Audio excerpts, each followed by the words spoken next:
AM530 tiene memoria. Hay una grieta en el país, aflojen muchachos. La grieta la hicieron los gorilas en este país, fusilando todo lo que se les ponía adelante que no fuera lo que ellos pensaban. Tengo una sonrisa celeste y blanca, si subo la mirada la luna se levanta. Es hora tal vez de que en serio todos los argentinos, pero cuando digo todos estoy hablando de todos, de los que piensan como nosotros y de los que están en las antípodas, es hora de que nos sentemos en serio a discutir qué pasó en la Argentina. Somos radio. Somos comunidad. Soy de Tierra Santa. Cristina Libre. El sabor que te acompaña es Café Bantú. El aroma en la mañana de Café Bantú. Bantú. AM530 Somos Radio. Buscamos la verdad siempre. Aquí comienza Diálogo Internacional. Atilio Borón y la cuestión latinoamericana en primera persona. Diálogo Internacional en AM530. Somos Radio.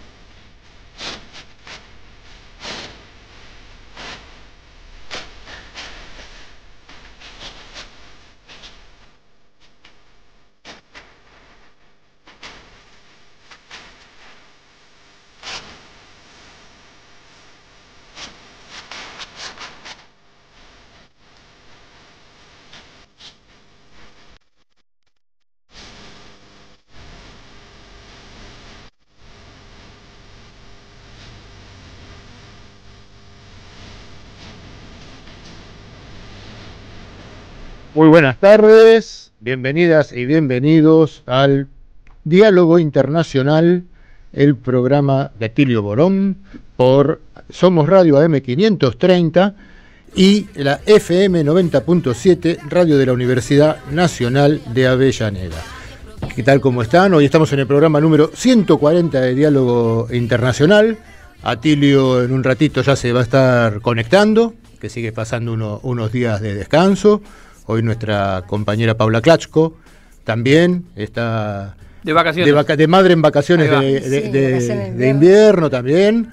Así que hoy estamos aquí, quien les habla, Marcelo Rodríguez, que los saluda, con Telma Luzani. ¿Cómo estás, Telma? Bien, muy bien, por suerte.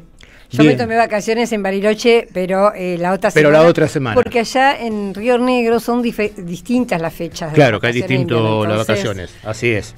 Y bueno, y estamos después de unas semanas que estuvo con otras ocupaciones. Hoy tenemos el regreso esperado por todos nosotros también. Federico Montero, ¿cómo estás, Fede? Un gusto. Buenas tardes, bueno, gracias por abrirme la puerta cuando volví. Pensé que por ahí me habían cambiado la cerradura, pero bueno, acá estamos. No, que siempre estamos esperando, un gusto compartir aquí Diálogo Internacional. Como siempre, bueno, les recordamos, estamos por Somos Radio AM530 y FM 90.7 de la radio de la Universidad Nacional de Avellaneda. Y agradecemos al equipo que hace posible que este programa salga al aire. En operación técnica, Gabriel Agugliaro. Gracias, Gabriel. En producción ejecutiva y operación de streaming, Leandro Dehesa. Producción artística, Lalo Recanatini. Y por la Universidad Nacional de Avellaneda, saludamos a la compañera Noelia Giorgi y a Rodolfo Amaui, a quien, como siempre, agradecemos poder estar llevando adelante este programa. Bueno, después vamos a estar diciendo las distintas repetidoras que tenemos y que hacen que en distintos puntos de la Argentina y también de América Latina se vea el programa, al igual que el streaming por YouTube, que estamos a poder ver por YouTube. Somos Radio AM530. Se meten y le pido por favor que le pongan me gusta a la transmisión, porque eso hace que el algoritmo lo reconozca más y se esparza más por el éter. Exactamente, y que aparezca más en las búsquedas y todo eso. Ponerle temas. Me gusta ahí nomás. Así es. Bueno, como siempre, hemos tenido una semana movidita en lo que es política internacional y con algunas repercusiones fuertes aquí en la Argentina, ¿no? De algo que después vamos a estar hablando más adelante también con este personaje que han nombrado como próximo embajador de los Estados Unidos en la Argentina. Sí, un exabrupto de Peter Lamelas. Lamelas. Que efectivamente ese es su apellido. Que bueno, se refirió a la política norteamericana hacia la Argentina y en particular la política del gobierno de Donald Trump en términos explícitos. Podríamos decir que ya sube de castaño oscuro la situación. Y básicamente con tres cuestiones que después podemos desarrollar, que es seguir de cerca no ya la política exterior de la Argentina, sino que los gobernadores tampoco se corran mucho de lo que Estados Unidos pretende de la Argentina. En segundo lugar, la cuestión de la justicia, recalcar que va a quedarse muy tranquilo con el rol de la justicia en relación a la prisión de Cristina Kirchner. Creo que ese es un elemento no menor que se une con otros temas que podemos ver y que estuvo en boca hoy del propio presidente de la Rural. Hoy fue Milei a la Rural en la exposición, en la tradicional exposición de los agrogarcas de la Argentina. Y también se refirió a la prisión de Cristina Kirchner, con lo cual es un tema que une cabos, ¿no? O sea, hay muchos intereses detrás de la prisión de Cristina. Se lo deben haber pedido, debe estar haciendo los deberes. Seguramente. Y finalmente la cuestión que también recalcó en su mensaje al Senado norteamericano, que va a trabajar por la reelección de Milei. Así es. Así que bueno, toda una declaración de principios que podemos después lo vamos a hablar un poquito más. Que, yo me acordaba cuando dijo esto Lamela, ¿te acordás que el sábado pasado yo hice un comentario? Porque cuando venía para acá, para la radio, escuché que un noticiero, cualquiera el que dan a la hora o a la media hora en punto, y decía, el JP Morgan decía que si el 40% de los electores no votan a la libertad avanza, la Argentina se iba al abismo. Entonces yo llegué y les comenté al aire esto, digo, ahora también el JP Morgan tiene injerencia en las elecciones, están diciendo, ojo muchachos, voten bien porque si no estamos en el horno. 2 días después, la Cristalina Georgieva salió desde el FMI a decir hay que votar al señor Javier Milei porque si no Argentina vaya a saber qué pasa, y un día después futuro, esperemos que no, embajador en la Argentina. La verdad es que hay toda una operación fuertísima y esperemos de acá que nos faltan 2 años, ¿no es cierto?, para las elecciones. Así que se va a poner muy, muy denso el tema. Y la cuestión de la prisión de Cristina es un elemento central que tiene que ver con esos objetivos electorales y también con bajarle la moral a las alternativas políticas. Venimos en un proceso electoral con dificultades en la participación y en la movilización de la gente para votar, con Cristina presa, a ellos no les escapa eso y me parece que es parte de lo que hay que anotar respecto de lo que se viene. Así es. Bueno, como todos los sábados, mira, están empezando a llegar mensajes y ha llegado uno que ¿A qué número, Marce? ¿A qué número llegan los mensajes que nos mandan al 11 3200 0530, como siempre, ¿no?, en WhatsApp. Y acá llegó uno que no podemos ver el remitente porque no está agendado, pero ¿qué es lo primero que pregunta? ¿Qué libro sortean? Así que era justamente lo que estábamos por anunciar ahora. Como todos los sábados vamos a sortear un libro. En el día de hoy es Che Guevara, el pensamiento rebelde, de Guillermo Almeida. El libro Che Guevara, el pensamiento rebelde, de Guillermo Almeida. Para participar, nos mandan, quiero participar por el libro, al 11 3200 0530. Y este libro lo van a poder pasar a buscar a partir del día jueves. Acá sí van a tener que tener un poquito más de paciencia que normalmente, a partir del día jueves, por Librería Badaraco, Avenida Entre Ríos 921, Ciudad Autónoma de Buenos Aires. Y eso me recuerda, Marcelo, que hoy 26 de julio justamente es un aniversario del asalto a la Moncada y además vinculado, si querés, con la rural, porque cantaban a grito partido la marcha de San Lorenzo y yo pensaba, pobre San Martín. Hoy 26 de julio también es un aniversario del encuentro entre San Martín y Bolívar en Guayaquil y por supuesto el día lamentable del fallecimiento de Evita Perón. Así es. Es un día de varios recuerdos, de varias fechas. Une ¿no? varias cuestiones latinoamericanas, argentinas y de luchas populares. Así es. Y también vamos a seguir con el otro sorteo que ya venimos haciendo estas últimas semanas, que es el de un par de entradas para El invierno del oso, Crónicas antifascistas de Stalingrado, que es la obra de Manuel Santos, que la escribió y él la actúa, que se está dando en el Centro Cultural de la Cooperación, Avenida Corrientes 1543, todos los sábados a las 20:30 horas. Salimos de acá y vamos directo. Derechito, salimos rápido y llegamos a tiempo. Ya lo hemos hecho varios, de salir corriendo y ir a ver un bermucito la en la obra de previa Manuel. Y después entramos. Así que quien quiera un par de entradas para El invierno del oso, para ir a verla el sábado 9 del 8, el sábado 9 de agosto, o sea, el que viene no, el otro, dentro de 15 días, nos escribe también al 11 3200 0530 y como siempre hacemos con las entradas, le pedimos que nos manden los 3 últimos números del DNI para facilitar el retiro de las mismas por boletería. Bueno, vos... no, me parece que está Tilio ya conectado. Hola, Tilio. ¿Qué tal? ¿Cómo les va? Buenas tardes a todas y todos. Sí, estoy conectado, con alguna dificultad, pero conectado, ¿sí? Bueno, ¿qué tal? ¿Cómo estás? Acá estábamos comentando un poco, como solemos hacer al inicio del programa, los sucesos de la semana, ¿no? Con estos embajadores nombrados y distintos... Tampoco el mensaje de hoy también de Milei en la rural. Estábamos charlando un poco de eso acá con Federico Montero también, que ha vuelto después de unos días que lo estábamos extrañando ya de unas emisiones. Y Atilio hizo unos videos, hiciste, Atilio, muy interesantes respecto de los temas de los embajadores, porque por supuesto que este no es el único, ¿no? En Lamelas. No, claro.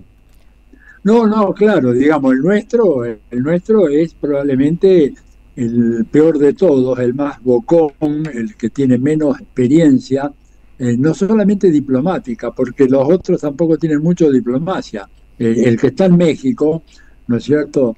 Johnson fue un boina verde, fue un agente de la CIA durante más de 2 décadas, trabajó en varias operaciones muy delicadas de contrainsurgencia, fue uno de los mentores de la masacre del Mozote en El Salvador, que fue uno de los episodios más horripilantes de la guerra revolucionaria en El Salvador.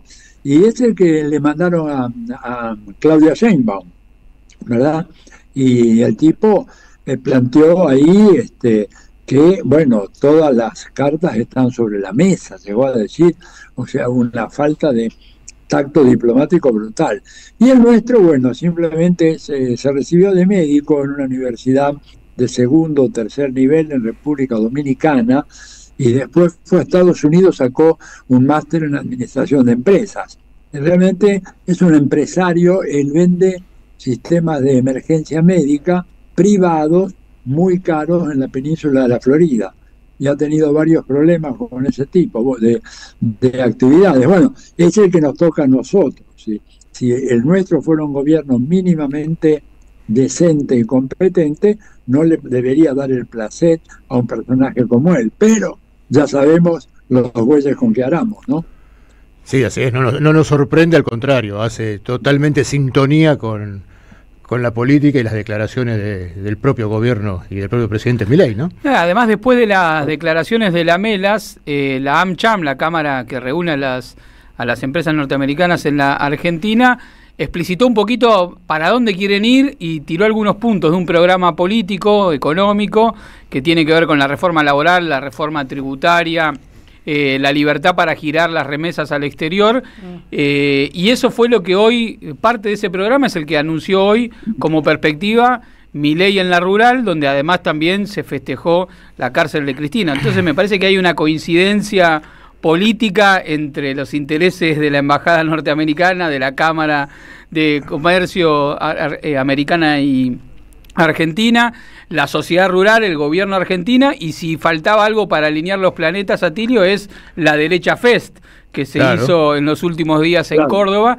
Vemos como claramente hay un bloque atado a una perspectiva geopolítica, estratégica, extranjerizante, colonialista, y que tiene un epicentro muy fuerte en el gobierno argentino, pero también en buena parte de la política de nuestro país, que tradicionalmente el 4 de julio va a besar el anillo del virrey, y que solo 5 gobernadores salieron a diferenciarse después de lo que dijera el futuro próximo embajador norteamericano. Así que mucho para revertir en términos de, ya no diría una política antiimperialista, diría de dignidad nacional y de autonomía de la propia política respecto de los intereses económicos. Es claro, porque además los acusó a todos de...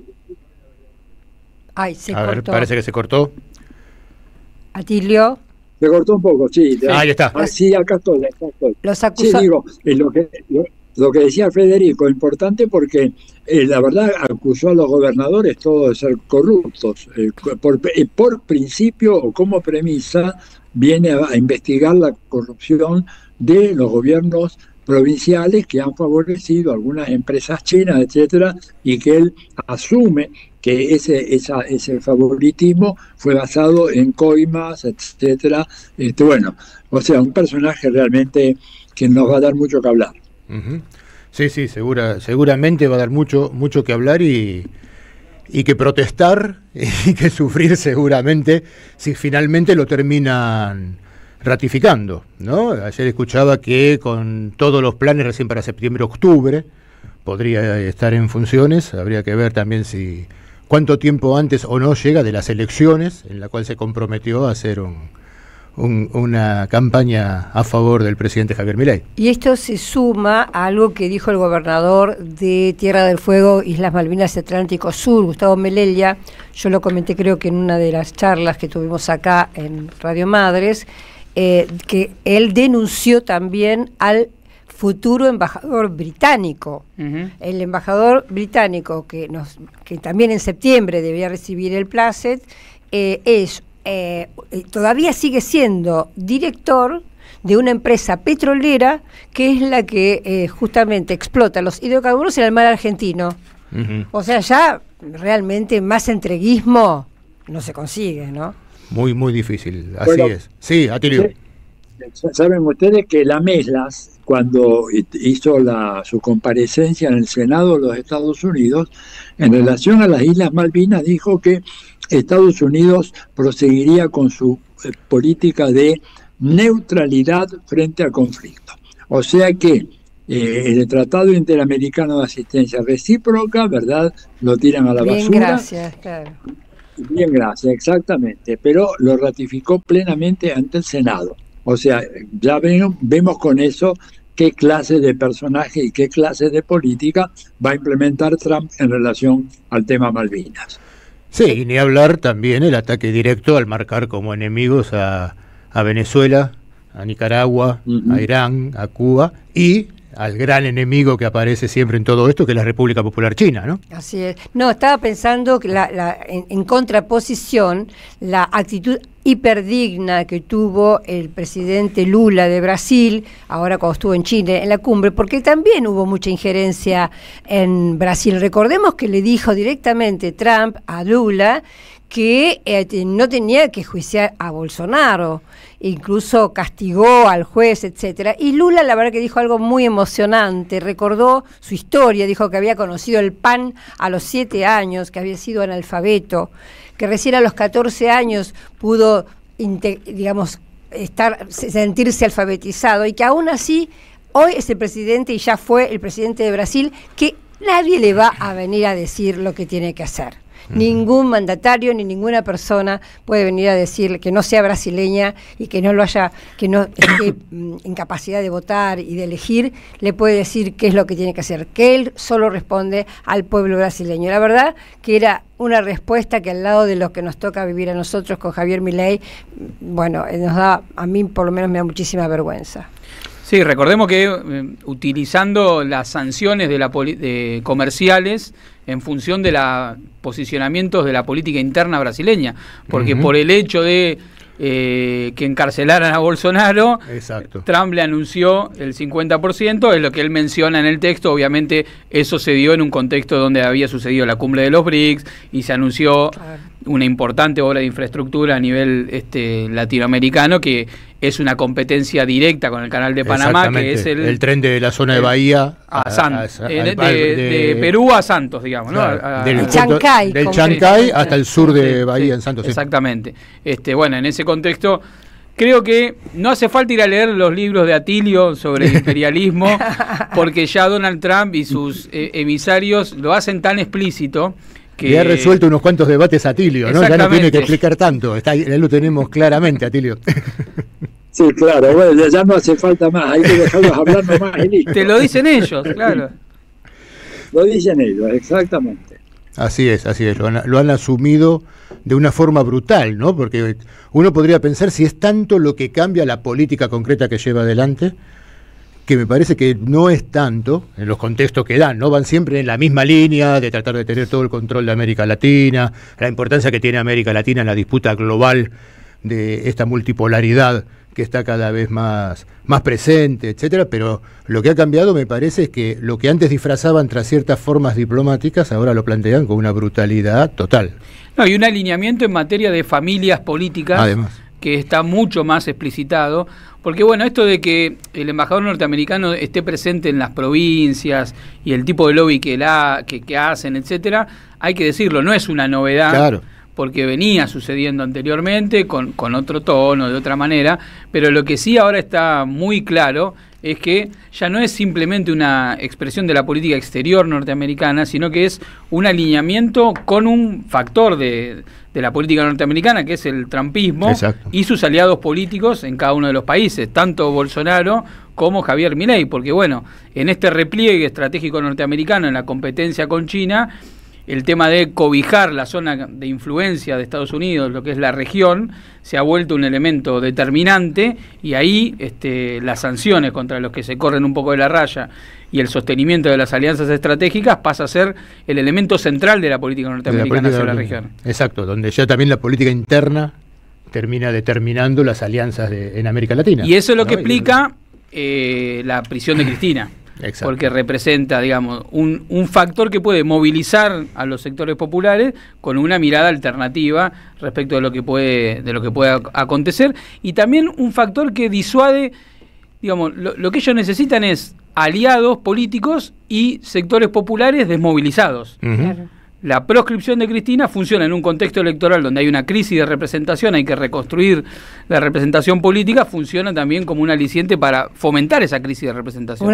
Es un castigo ejemplar. Así es. O sea, que todas adviertan lo que les puede pasar si no obedecen y no se someten. Y con una doble vara puesta en evidencia muy claramente, ¿no? Porque a Lula le quieren aumentar los aranceles por enjuiciar a Bolsonaro, y acá quieren premiar a Milei por proscribir a Cristina Fernández. Así es. Así es clarísimo está el juego que están llevando adelante.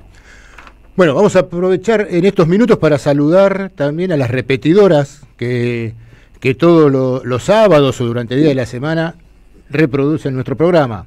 Un saludo para FM Mestiza, Radio 88.5 de la Universidad Nacional Arturo Jaureche de Florencio Varela, para FM Radio UNER 100.3 de Paraná, Universidad Nacional de Entre Ríos, Radio Achala de Mina Clavero, Córdoba, la FM 90.3, Radio Bariloche, FM La Cigarra 96.7 de Salta, Radio Lateral de la Casa Patria de Misiones, FM La Continua 88.3 del Instituto de Formación Docente del Bolsón, Río Negro, Radio Mapuche Comunitaria Perú Moguelén 88.7 de Chubut, y la Radio Bicentenario 98.3 de Reconquista, Santa Fe. Y también mandamos un gran saludo a nuestras repetidoras internacionales, a la Radio Oyeven de Venezuela, la Radio del Sur también de Venezuela, y a la radio del Instituto Latinoamericano de Comunicación Educativa, con sede en México. A todos ellos, muchísimas gracias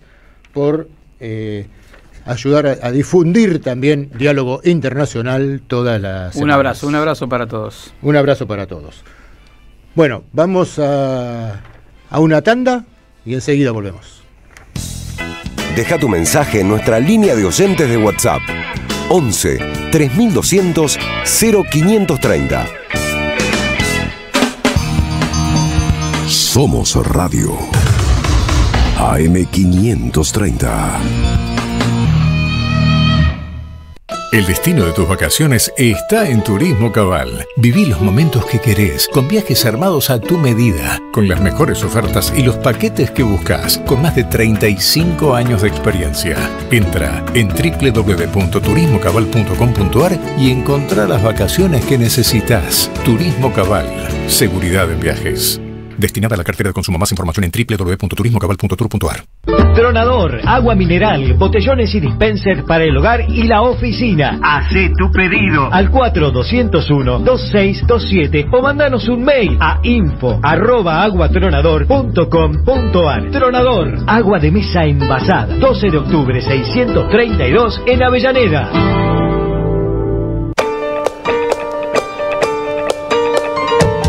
Un mate abriendo la noche de los domingos, con la siembra de los que no están. Palabras que alzan la memoria y ponen luz sobre los ojos del porvenir.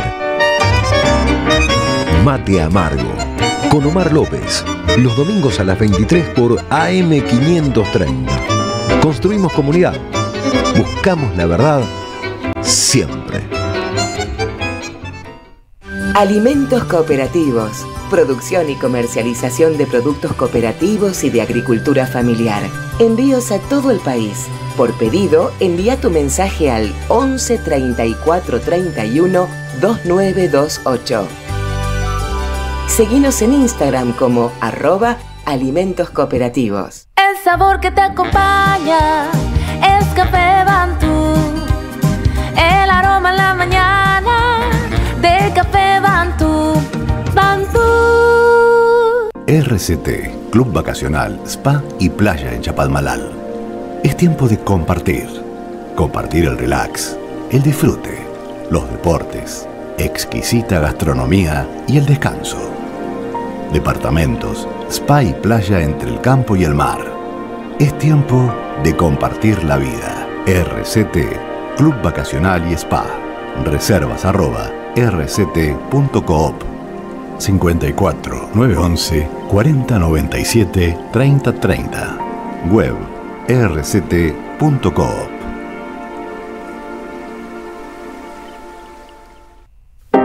AM530. AM530. Que la radio es comunicación, es imaginación, es educación. No hay nada que eduque más que una radio, no hay nada más que te haga imaginar cosas que una radio. Cuando uno es chiquito y escucha por primera vez la radio, te imaginas cualquier cosa, es impresionante. Te armás un teatro.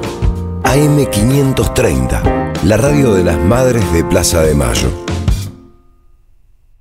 Telma Luzani y el análisis del escenario mundial en Diálogo Internacional. Seguimos en Diálogo Internacional y como anunciaba recién en la tanda, la columna de Telma Luzani. Sí, yo hoy quería hablar un poco de los carpetazos en Estados Unidos. Me parece que es algo que va a ir escalando y que va a dar para mucho. Algo adelanto para los que quieren seguir la columna de que sale mañana en el Destape, donde entrevisté a una doctora en historia, Valeria Carbone. Ella es catedrática de Historia de Estados Unidos en la Universidad Nacional de La Plata y en la UBA. Así que muy interesante la lectura de ella. Pero yo voy a dar un poco la mía porque yo visualizo una futura pugna acá tirándose escándalos por la cabeza. Uno, el que apunta contra Trump, es vinculado al caso Epstein. Uh-huh. ¿Se acordarán? Es un pedófilo que murió suicidado, entre comillas, en la cárcel. Hubo sospechas, hay versiones que sospechan que era también, además de pedófilo, además de armar orgías y perversiones diversas, era espía de la Mossad.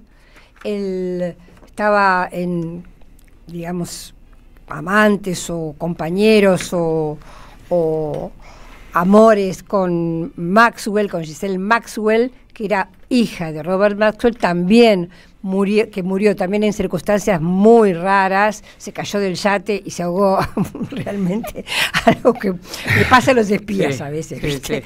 Que también era espía de la Mossad. Pero bueno, el caso Epstein se apareció con mucha fuerza en los medios de comunicación y aparece una supuesta lista donde, además de, por ejemplo, el príncipe Andrés, que perdió todas sus títulos y prebendas de la corona justamente por este caso, y además del caso de Clinton, de Bill Clinton, estaría, al parecer, en la lista estaría también Donald Trump, con lo cual aparece en este momento muy fragilizado, muy debilitado, porque el caso Epstein, por supuesto, es un escándalo. Contra esto, en contraposición con esto, aparece un caso contra Obama que a mí me parece que es realmente el más interesante. Primero voy a contar cómo fue que se reaccionó. Un periodista le pregunta a Donald Trump sobre si sabe si él está en la lista de Epstein, y Donald Trump reacciona muy fuerte y dice, bueno, no estoy al tanto, no sé qué, y aparece acusando a Obama de traición. Aparece diciéndole que hay maniobras para alterar el resultado de las elecciones. Voy a recordar un poco el caso de Russiagate, cómo fue, para después contar las novedades de esta semana. En 2016 compitieron Donald Trump con Hillary Clinton, que era la candidata demócrata. Ganó, en cantidad de votos, ganó Hillary Clinton. Pero como en el sistema norteamericano, que es por delegados secundarios, terminó siendo presidente Donald Trump. Desde ahí apareció una denuncia que decía que Rusia había estado manipulando los resultados, que Trump había ganado porque Rusia había estado manipulando los resultados. Por eso se llama el Russiagate. Rusia desde el comienzo negó todo, pero siempre quedó flotando esto. ¿Qué pasó esta semana? O mejor dicho, la semana pasada, el miércoles 18 de julio. La directora de Inteligencia Nacional de Estados Unidos, Tulsi Gabbard, dijo que tenía pruebas irrefutables de que Obama había sido el que había modificado los resultados de Rusia. Es decir, la comunidad de inteligencia de Estados Unidos hizo la investigación del caso y llegó a la conclusión de que Rusia no había hecho un ciberataque y que Rusia no estaba incapaz, no dice Rusia, dice componentes extranjeros, claro. Una palabra así, pero bueno, nosotros sabemos que se habla de Rusia. Es que no solo no había hecho ningún ciberataque con respecto a los resultados ni nada, y que además no había intervenido ni a favor de uno ni a favor de otro. Esto es lo que había investigado y había llegado a la conclusión en el año 2016 la comunidad de inteligencia estadounidense. El 9 de diciembre, cuando faltaban menos de un mes para irse, porque el 20 de enero se fue Obama, el 9 de diciembre del 2016, Obama ordenó cambiar ese resultado, cambiar el informe, las conclusiones de esa investigación y decir que no, que efectivamente que Rusia sí había intervenido. Y hubo, por supuesto, una filtración a los medios de comunicación que hicieron un gran festín con esto. Lo que ahora sucede entonces es que Tulsi Gabbard manda al Ministerio de Justicia o al Departamento de Justicia, como le dicen ellos, todos los documentos del año 2016 donde prueban que Rusia no tiene nada que ver y donde se prueba que sí Obama ordenó cambiar este resultado, esta conclusión del informe. Digamos, si esto, y también aparentemente dio la orden de publicarlo, que sería lo más interesante, porque hasta ahora es palabra contra palabra, pero si esto es verdad, realmente es algo realmente grave, por supuesto que no está solo Obama, también está implicada Hillary, también están implicadas las más altas jerarquías del Partido Demócrata. Entonces Trump lo que dijo que es que hay nueva evidencia de una conspiración de la administración Obama para subvertir la victoria y la presidencia de Trump en el año 2016. Esto recién empieza, porque como estoy contando fue hace poquito, el 18 de julio, pero este caso apunta muy directamente al Partido Demócrata. Entonces, en esta línea de carpetazos, Epstein apuntando y debilitando a Donald Trump, el caso, ahora ya podemos decir Obamagate casi en vez de Russiagate, apuntando contra el Partido Demócrata, estamos viendo que se ha desatado realmente una guerra importantísima en Estados Unidos de partidos políticos. Lo que a mí me han dicho, he tratado de hablar con analistas allá en Estados Unidos, es que en realidad consideran que ya empezó la campaña para la legislación, las legislativas del año próximo, del 2026, lo que ellos llaman el midterm, o medio término. En este momento las dos cámaras tienen mayoría republicana, la mayoría de Donald Trump. Y en apariencia, según las encuestas, según lo que algunos analistas, perderían en estas elecciones del 2026 esta mayoría. Bueno, esto es una de las razones por las cuales habría digamos, como yo digo, guerra de carpetazos, pero sobre todo creo que también está en la mira el debilitamiento de Trump, que ya lleva 6 meses y que a partir de ahora, se puede decir, se le acabó la luna de miel y habrá castigos y habrá agresiones contra sus políticas. Hay que recordar que el tema Rusia y el alineamiento de Estados Unidos en los conflictos que involucran a Rusia fue parte siempre de la discusión de la política doméstica. Yo recuerdo muy bien cómo Donald Trump hizo particular énfasis en los intereses que la propia familia Biden tenía en Ucrania y que justificaban el alineamiento de Estados Unidos en el conflicto en función del conflicto entre Rusia y Ucrania, y que eso, si uno tira el hilo para atrás, se remonta a este caso que menciona Telma, donde la línea más dura del Departamento de Estado, alineada con Hillary Clinton en ese momento, impulsaba una confrontación abierta contra Rusia, y en cambio Donald Trump ponía eso en cuestión y lo asignaba como un interés particular de los demócratas de construir el enemigo ruso. Lo que Trump no es ningún prorruso, ni mucho menos, porque tampoco, pero él quería desarmar un poco eso para tener otro margen de acción en materia de política exterior, y por eso se lo acusaba de socio de Putin. Claro. Bueno, está claro que ahora, tanto en la primera presidencia de Trump como en la presidencia 2, Trump no es ningún socio de Putin, eso está claro, hay intereses permanentes norteamericanos, pero los demócratas han tenido una propensión mayor a construir el enemigo de Rusia en función de los intereses financieros e incluso de ciertas actividades económicas que estaban más asociados a la élite del Partido Demócrata en términos concretos que al partido Republicano. No sé si el republicano, pero al ala de Trump del Partido Republicano. Claro, sí, porque también hay que diferenciar dentro de cada partido las distintas alas, ¿no? No solo en la Argentina tenemos que estar haciendo equilibrio entre todas las divisiones que están dando vueltas, sino que, como bien también contaba Telma, en Estados Unidos creo que estas internas están influyendo muchísimo, no solo a una crisis que muchos te cuentan que se está haciendo cada vez más evidente en lo que es la política interna y la economía interna de los Estados Unidos, y sino las repercusiones directas, como decías vos, Fede, en la primera parte del programa, que esto tiene sobre la política exterior. Sí, totalmente, y bueno, yo insisto, ahí hay muchas cuestiones que se van a ir tirando, ¿no? Muchos trapitos que se van a ir sacando al sol. También habla de la decadencia del debate político en Estados Unidos, la crisis de representación política, las dificultades que hay a la hora de los distintos nichos de poder para articular una política exterior sostenida. Bueno, las propias vueltas de Trump alrededor de algunos ejes centrales ilustran esto también, pero bueno. Guerra de servicios también en los medios atrás de las carpetas están todos los servicios, ¿no? Agazapados. Haciendo lo suyo, sí, así es. Bueno, acá estamos recibiendo muchos mensajes de los oyentes. Julio de Santa Rosa, de La Pampa, te mandamos un saludo, y nos preguntan, Nos pregunta Julio, ¿podrían explicar por qué nadie propone un boicot al Estado nacionalista de Israel como se hizo contra el apartheid sudafricano? Bueno. ¿Qué pregunta?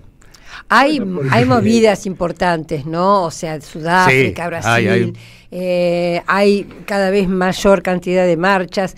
Ha habido, de hecho, bueno, lo que vimos señalando hace poquito, la cumbre en Colombia, pero todavía sí, falta un paso fuerte y decidido que signifique un boicot. Hay quienes lo han propuesto y creo que hay países, de hecho, que han... El propio Chile, yo lo escuché a Boric mencionar, no de un boicot, pero sí de revisar un poco, sí, y España creo que la también, política comercial. Sí. Sí. Hay un llamado a informes también a embajadores, hay varios países pero por que ahora están... es desorganizado, es como lo que me parece proponer oyente es algo mundial, ¿no? Sí, que lo que muchos están proponiendo de boicot o ruptura de relaciones directamente con el Estado de Israel. En una semana donde este tema ha sido clave porque ha habido posicionamiento incluso de Macron. De los países que no pueden ser considerados partidarios de un cambio radical en las relaciones de producción y en los alineamientos internacionales, que han vuelto a señalar la necesidad de frenar la crisis humanitaria, el genocidio que se está llevando adelante y establecer un marco de negociación política para encontrar una salida, por lo menos a la parte humanitaria, que sería el grado cero de discusión sobre el tema, que permita luego volver a una hoja de ruta que recomponga la soberanía palestina sobre los territorios reconocidos internacionalmente. Bueno, una serie de otras cuestiones. Estamos muy lejos de eso, y que incluso en términos de las fórmulas que antes funcionaban como programa político de salida, por ejemplo, la idea de 2 pueblos, 2 estados, hoy estamos muy lejos de eso. Estados Unidos no lo quiere, Europa no lo quiere. De hecho, Estados Unidos, por ejemplo, fue muy duro con Emmanuel Macron porque solamente dijo que en septiembre la Asamblea de Naciones Unidas iba a reconocer el Estado palestino. O sea, nosotros reconocimos el Estado palestino en el año 2010. Hay 143 países en el mundo, sobre 190 y pico, que reconocen el Estado palestino. Tampoco es gran cosa. No, claro. Pero aún así recibió una fuerte reprimenda por parte de Estados Unidos. En este contexto esto hizo que lo critiquen bastante, ¿no? Así es. Bueno, vamos a seguir leyendo un mensaje de los oyentes, pero tenemos la primera entrevista hoy en Diálogo Internacional, pues para poder hablar sobre la situación palestina, justamente, que estamos conectados con Martín Martinelli para hablar de este tema, quien el próximo 2 de agosto va a estar presentando su libro Geopolítica del genocidio en Gaza, en Esquina de América, Irigoyen y Chacabuco. Así que, Martín, aquí en Diálogo Internacional, Telma Luzani, Federico Montero, Atilio Borón y Marcelo Rodríguez te saludan. ¿Cómo estás? ¿Cómo están los cuatro? Un saludo muy grande. Justo escuché que estaban hablando del tema y bueno, nada más propicio que eso. Muchas gracias por la invitación. Gran abrazo a Tilio, gran abrazo a Telma. Sí, estábamos justo... Muchas gracias. Ahí está, estábamos justo comentando esto a partir del mensaje de un oyente, ¿no? Que nos preguntaba por qué no se está haciendo un boicot como se hizo contra Sudáfrica por el apartheid contra el Estado de Israel. Y ya que estamos, aprovechamos y es la primera pregunta que te hacemos, Martín. Sí, hay un boicot, desinversión y sanciones de manera semejante al sudafricano. Justamente cumplió 20 años hace unos días, se inició en la sociedad palestina con Barghouti como uno de los principales referentes, y es un boicot que también se aplica y nosotros lo hemos buscado en Claxo. Yo pertenezco al Consejo Latinoamericano de Ciencias Sociales, bueno, por supuesto Atilio es uno de los grandes referentes de Claxo, donde también propusimos hacer ese tipo de boicot a la academia israelí, porque todo el conjunto de esa sociedad, en mayor o en menor medida, en consonancia política o en consonancia ideológica o en muchos casos desarrollando armamento o tecnología militar, no solo apoya a ese estado de apartheid israelí, sino también lo ha hecho con las dictaduras latinoamericanas, vendiéndole el 95% del armamento al ejército argentino en esos momentos del 76 al 83, y también en consonancia gravísima, con las ultraderechas, que hoy estuvieron hablando mucho de Bolsonaro, de Trump y de Milei, y es total la consonancia con ese tipo de gobiernos. Así es, eso es muy más que evidente, ¿no? La consonancia que hay con toda esta derecha internacional que avala el genocidio que está llevando adelante Israel en Palestina. Sí, no, estaba pensando en la pregunta del oyente, que tal vez también la expectativa es que haya boicot a nivel de deportes, que haya boicot a nivel de visitas de diferentes funcionarios.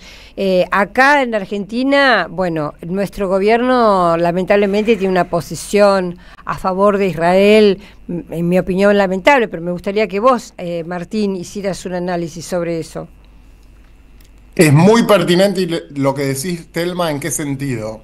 En 2018 se hizo el Mundial de Fútbol en Rusia, y en 2022 Rusia pasó a ser el mayor enemigo de la humanidad.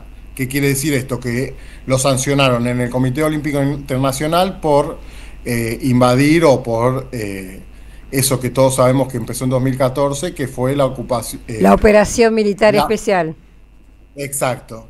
Y que derivó en el 24 de febrero de 2022, pero todo lo tenemos que enfocar de un tema desde una perspectiva más social, más histórica y cultural. A Rusia se lo sancionó, no juega las eliminatorias para la Eurocopa, para el Mundial, no juegan los equipos rusos la Champions League. En el caso de Israel, fijémonos, el mayor estado terrorista del mundo, que es Estados Unidos, y esto lo dijo Noam Chomsky hace ya por lo menos en 2003, en un texto que yo cito en mi primer libro, donde manifiesta que según la definición de terrorismo, Estados Unidos es el mayor estado terrorista seguido por Israel. ¿Qué quiero decir con esto? El Mundial de Clubes y el Mundial de Fútbol el año que viene se hace en Estados Unidos.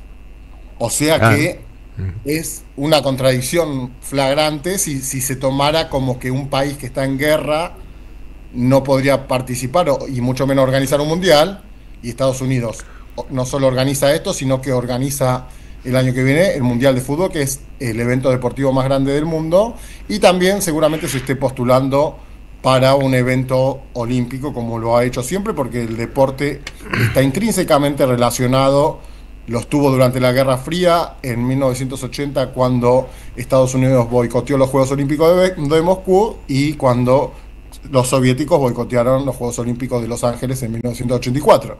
Esto es lo mismo. Como dijo el oyente, preguntó, y como conversaban ustedes, la Sudáfrica del apartheid fue boicoteada en diferentes eventos internacionales deportivos. Luego de estar asociada con el capitalismo estadounidense y de guerrear contra Angola y Mozambique con esas revoluciones donde Cuba incluso mandó ayuda, luego de ser afín a la política, digamos, imperialista estadounidense, Sudáfrica fue dejada de lado, con un movimiento que parecía irreversible, el apartheid, es decir, un grupo pequeño de blancos que dominaba la mayoría del país de negros y dominaba las tierras, la economía, y en menor medida lo sigue haciendo ahora, pero con un cambio sustancial a partir del 94-95 con Nelson Mandela.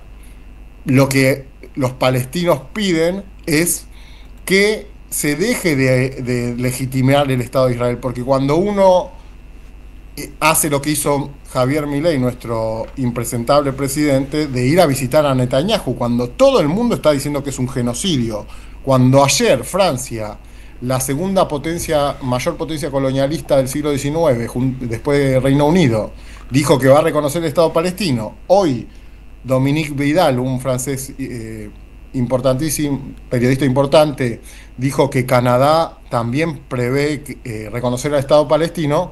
Estamos viendo que hasta los medios más, ahí el oyente decía nazifascista, bueno, de ultraderecha vamos a llamarle, están reconociendo este genocidio. New York Times, BBC de Londres, France 24, incluso medios de Argentina que no quiero nombrar, pero los más derechistas también están empezando a nombrarlo, porque ya es innegable lo que está sucediendo. Así es. Sí, ya no lo puede negar nadie, el genocidio y la masacre que se está llevando cotidianamente contra el pueblo palestino. Sí, mientras vemos que en las últimas horas las negociaciones que se estaban llevando adelante entre Israel y las autoridades palestinas por la cuestión de los rehenes, el alto al fuego y lo demás, se suspendieron en el marco de gigantescas protestas internas dentro de la propia territorio israelí, con un gobierno de Netanyahu que está permanentemente al borde de la crisis, no se sabe si va a haber elecciones anticipadas. ¿Cómo es la evolución de este marco más político que sería el condicionante para un eventual cese al fuego dentro de Gaza? ¿Cómo ves el desarrollo de esta ecuación política? Ahí lo vi conectado a Atilio, bueno, que es uno de mis maestros, aunque él no lo sepa. ¿Cómo estás, Atilio? ¿Qué tal? Un gusto, Martín. No, somos colegas, basta de esto de maestro y alumno. Estás haciendo muy buen análisis. Te estoy escuchando con mucha atención. Muchas gracias. La pregunta, justamente el libro se llama Geopolítica del genocidio en Gaza, porque la primera mitad, ya Telman lo tiene en las manos y Atilio lo tiene prometido para la semana que viene cuando vuelva. La primera mitad explica la iniciativa de la Franja y la Ruta y explica lo que yo llamo el triángulo geoestratégico Irán, Rusia, China, explica el declive hegemónico de Estados Unidos. Ese es el contexto mundial y no el contexto político de Israel. Eso es lo que marca por qué se llega a este nivel de salvajismo. Mientras que ellos se han jactado, los mayores antropólogos británicos, franceses y alemanes, de decir que los salvajes eran los pueblos que ellos colonizaban, lo que está haciendo ahora Israel, lo que está haciendo Estados Unidos, porque Estados Unidos es quien provee de armas, quien provee de logística, sostiene financieramente y bloquea y veta en el Consejo de Seguridad de las Naciones Unidas cada resolución en contra de Israel. Por eso digo que lo de Francia es sumamente importante. Ayer lo debatíamos en un grupo y yo le digo, es Francia, no es cualquier país, es una potencia nuclear, es del Consejo de Seguridad de Naciones Unidas el que está diciendo, voy a reconocer a Palestina, y es un volantazo crucial porque al mismo tiempo se le está pidiendo el 5% de inversión en armamento a toda la OTAN. Entonces, no es poca cosa que Francia se plantee de manera diferente, si bien siempre tuvo oscilaciones entre lo que planteaba más los anglosajones, es decir, el Reino Unido y Estados Unidos. Siempre Francia trató de mostrar cierta independencia en cierto sentido, con De Gaulle históricamente. Esto está marcando esto que dijeron antes del mundo multipolar. Es inevitable que el BRICS supere al G7. Ya es algo que sucede en la paridad de poder adquisitivo. Ese es el escenario donde se da esto. Y ahí analizamos la política de crisis de Israel. Pensemos que Israel tiene 7 millones de habitantes israelíes. Los otros son palestinos, los otros 7 millones. Entonces, atacó 5 países por lo menos. Irán, Irak, Siria, Líbano, Palestina. Irán tiene 92 millones de habitantes. No sé si vieron en estos días, cuando sucedió el enfrentamiento Irán-Israel y Estados Unidos también, que un senador estadounidense dijo, no sé cuántos habitantes tiene Irán. Y Carl Taxon le dijo, el periodista, el que entrevistó a Putin antes, le dijo, ¿vos querés cambiarle el gobierno a un país que no sabés cuántos habitantes tiene? Y eso muestra un nivel de, no solo de canallesco, sino también de falta de preparación geopolítica de esa gente. Martín, fue la entrevista que Carson le hizo a Ted Cruz, ¿no es cierto? Al senador Ted Cruz, de Texas. Sí, me refiero a esa entrevista que recorrió los medios. Interesantísima la entrevista porque demuestra un poco lo que vos estás planteando, la absoluta ignorancia de los más prominentes líderes del Senado americano, porque Cruz, tengo entendido, si no es chairman, es vice-chairman de la Comisión de Relaciones Exteriores. Y no tiene ni idea del tamaño de la población de un país al cual quieren hacerle la guerra. Exactamente. Irán es el mayor pivot es el objetivo detrás de lo de Gaza, para empezar a hablar. Es un objetivo desde 1979, pero también lo que está detrás de este genocidio, de este infanticidio, que es lo que yo termino concluyendo en el libro, porque se apunta criminalmente a madres, a bebés, se los están matando de hambre en estos momentos, se les prohíbe ingresar al mar. Todo lo que si hiciera otro país estaría en todos los medios del mundo absolutamente, y como dije el ejemplo de Rusia, Israel no podría participar ni del Eurovisión ni de nada de lo que participa, no se podría sentar a discutir en ninguna mesa, no podría votar en la ONU, no, estaría expulsado de todos lados si fuera otro país. Eso no sé si Atilio coincidís, pero es así. Absolutamente. O sea que lo que viene haciendo Israel es un bastión de Estados Unidos en la región, dicho por ellos mismos, lo dijo Biden en 1986, lo dijo Eisenhower, que era un portaaviones en la región, lo han dicho innumerables políticos estadounidenses, no es algo que, como dijeron antes en el programa y como Atilio dice muchas veces, esto no lo digo yo, sino que lo dice el Congreso de Estados Unidos en 2022, lo ha dicho Donald Trump. Entonces, las guerras de este momento, la diferencia es que no participa directamente el ejército estadounidense, pero hay 40.000 soldados, al menos en la región, rodeando a Irán. No es que Irán son unos locos ayatolás que leen el Corán y dicen vamos a matar a todo el mundo, como quieren mostrar en Argentina nuestro gobierno. Los tipos tienen miles de años de historia, la historia persa, esto lo hablábamos con Atilio en Casa de Rusia hace unos meses, en marzo. Son pueblos históricos, euroasiáticos de relaciones, China, Irán, Pakistán, Afganistán, que lamentablemente los medios de acá tratan de demonizarlos para justificar mismo, hay que atar los cabos de lo que va sucediendo y ahí ver cómo sucede que la política argentina, casualmente, con el atentado a la AMIA, tratan de inculpar a Irán. No hay ninguna prueba en contra, pero es una decisión política. Totalmente. Que van a decir, como Irán es el enemigo de Estados Unidos, es nuestro enemigo. Es una cosa patética, digamos, para decirlo suave. Le quiero recordar a los oyentes, estamos hablando con Martín Martinelli, que acaba de sacar un libro del cual que yo tengo, como él acaba de decir, un libro extraordinario, con un prólogo de Vijay Prashad, un indio que vive en Estados Unidos, un gran intelectual y académico, que cuenta, bueno, primero quiero decir que tu libro se va a presentar el día sábado 2 de agosto en Chacabuco 110 a las 6 de la tarde, que ahí va a estar Claudio Katz, conocido economista y analista internacional, Susana Murphy, doctora en historia y especialista en Cercano Oriente, y modera Leandro Albani, que es periodista, escritor de la editorial. Tu libro, como decía, tiene un prólogo de Vijay Prashad, y donde el prólogo explica cómo tu libro de alguna manera cuenta desde la primera Nakba, desde el primer sacrificio, desde la primera vez que a los palestinos se los expulsa de su propia tierra en 1948, y cómo eso sigue todavía. La pregunta, bueno, Martín, si vos pudieras resumir eso, y lo segundo que me interesa mucho es la relación entre Palestina y América Latina. Bueno, muchas gracias por promocionar esta presentación. Es un nuevo centro cultural. Nombro obligadamente también a Tectónicos, donde participamos con Telma, sí, porque los chicos de Tectónicos es un nuevo grupo también que es muy pujante, y lo mismo Batalla de Ideas es relativamente una editorial que tiene 10 años.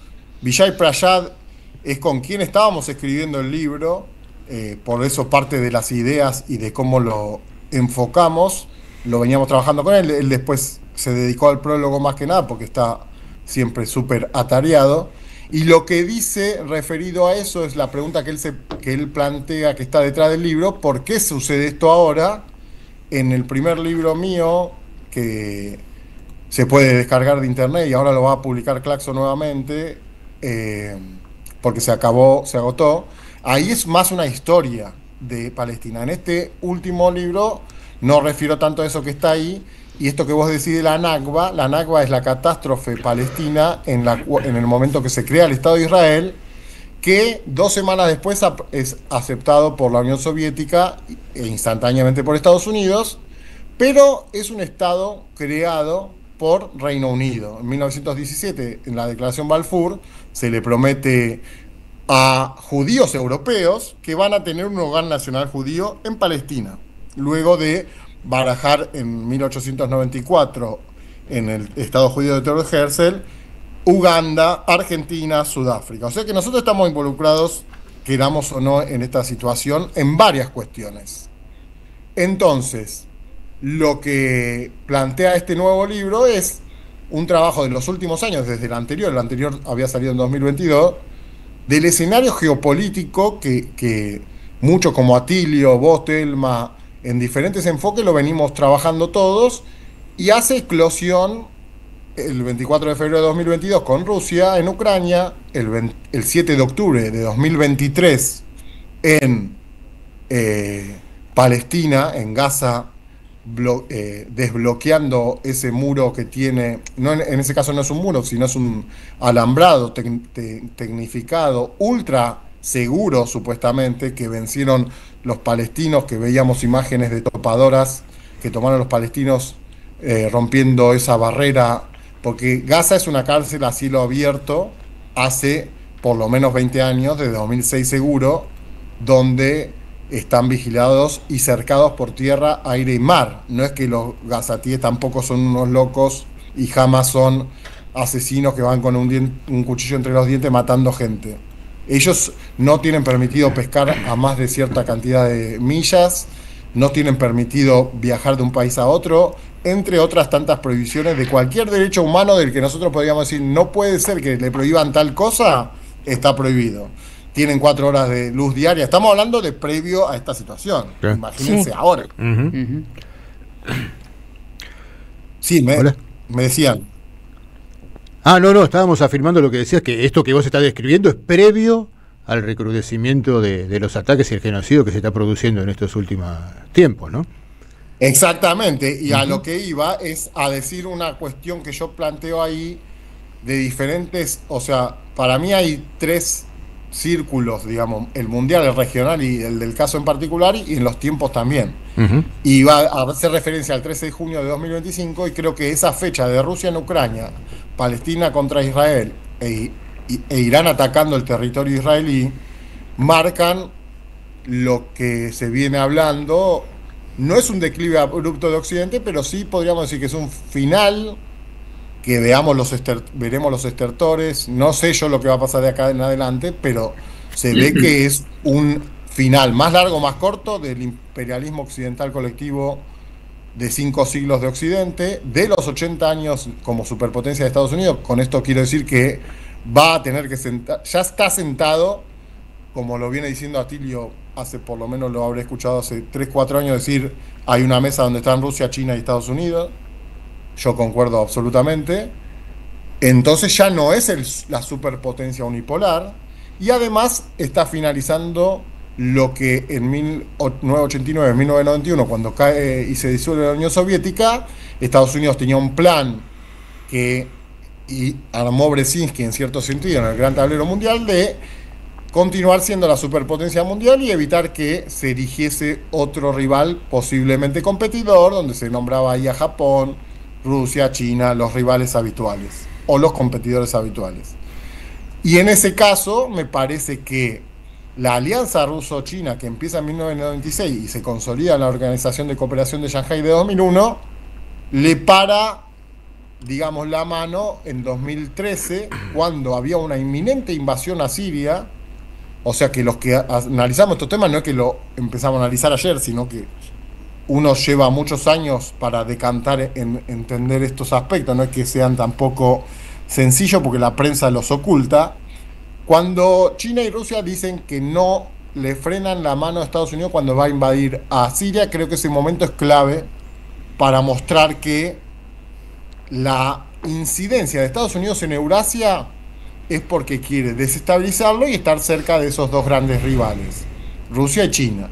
Controlar el centro de Afroeurasia, donde está el 45% de las reservas petrolíferas mundiales y gran cantidad del gas, y donde son las rutas comerciales y estratégicas con los estrechos de Bab el-Mandeb y todo lo que pasó a integrar el BRICS.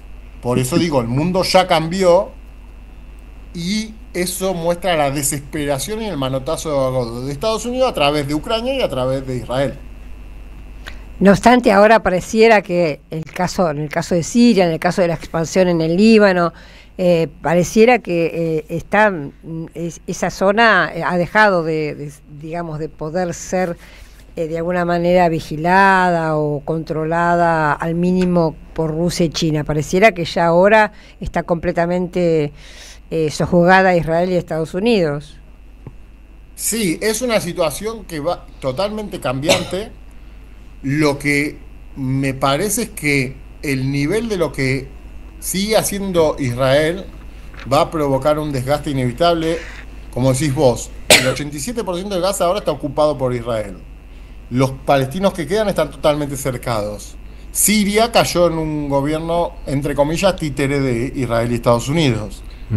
El sur de Siria, que era el lugar por donde se proveía logística y armamento desde Irán hasta justamente Siria, o Hezbollah en Líbano, o Hamas y la Yihad Islámica en la Franja de Gaza, está bastante cercado.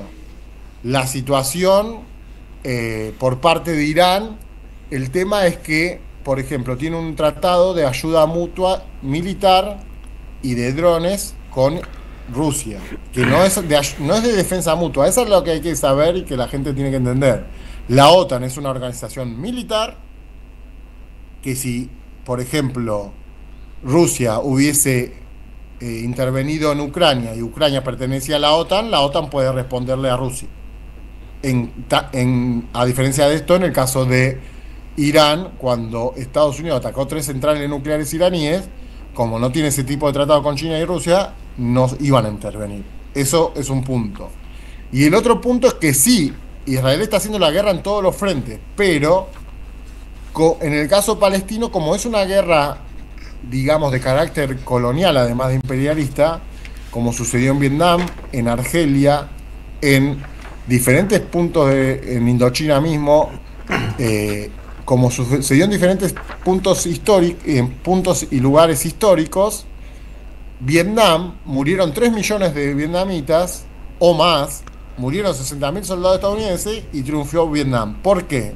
Porque Estados Unidos se tuvo que ir en 1975 en Saigón, que eso se recordaba colgándose la gente de los helicópteros, como sucedió en 2021 cuando se fueron de Afganistán. ¿Qué quiero decir con esto?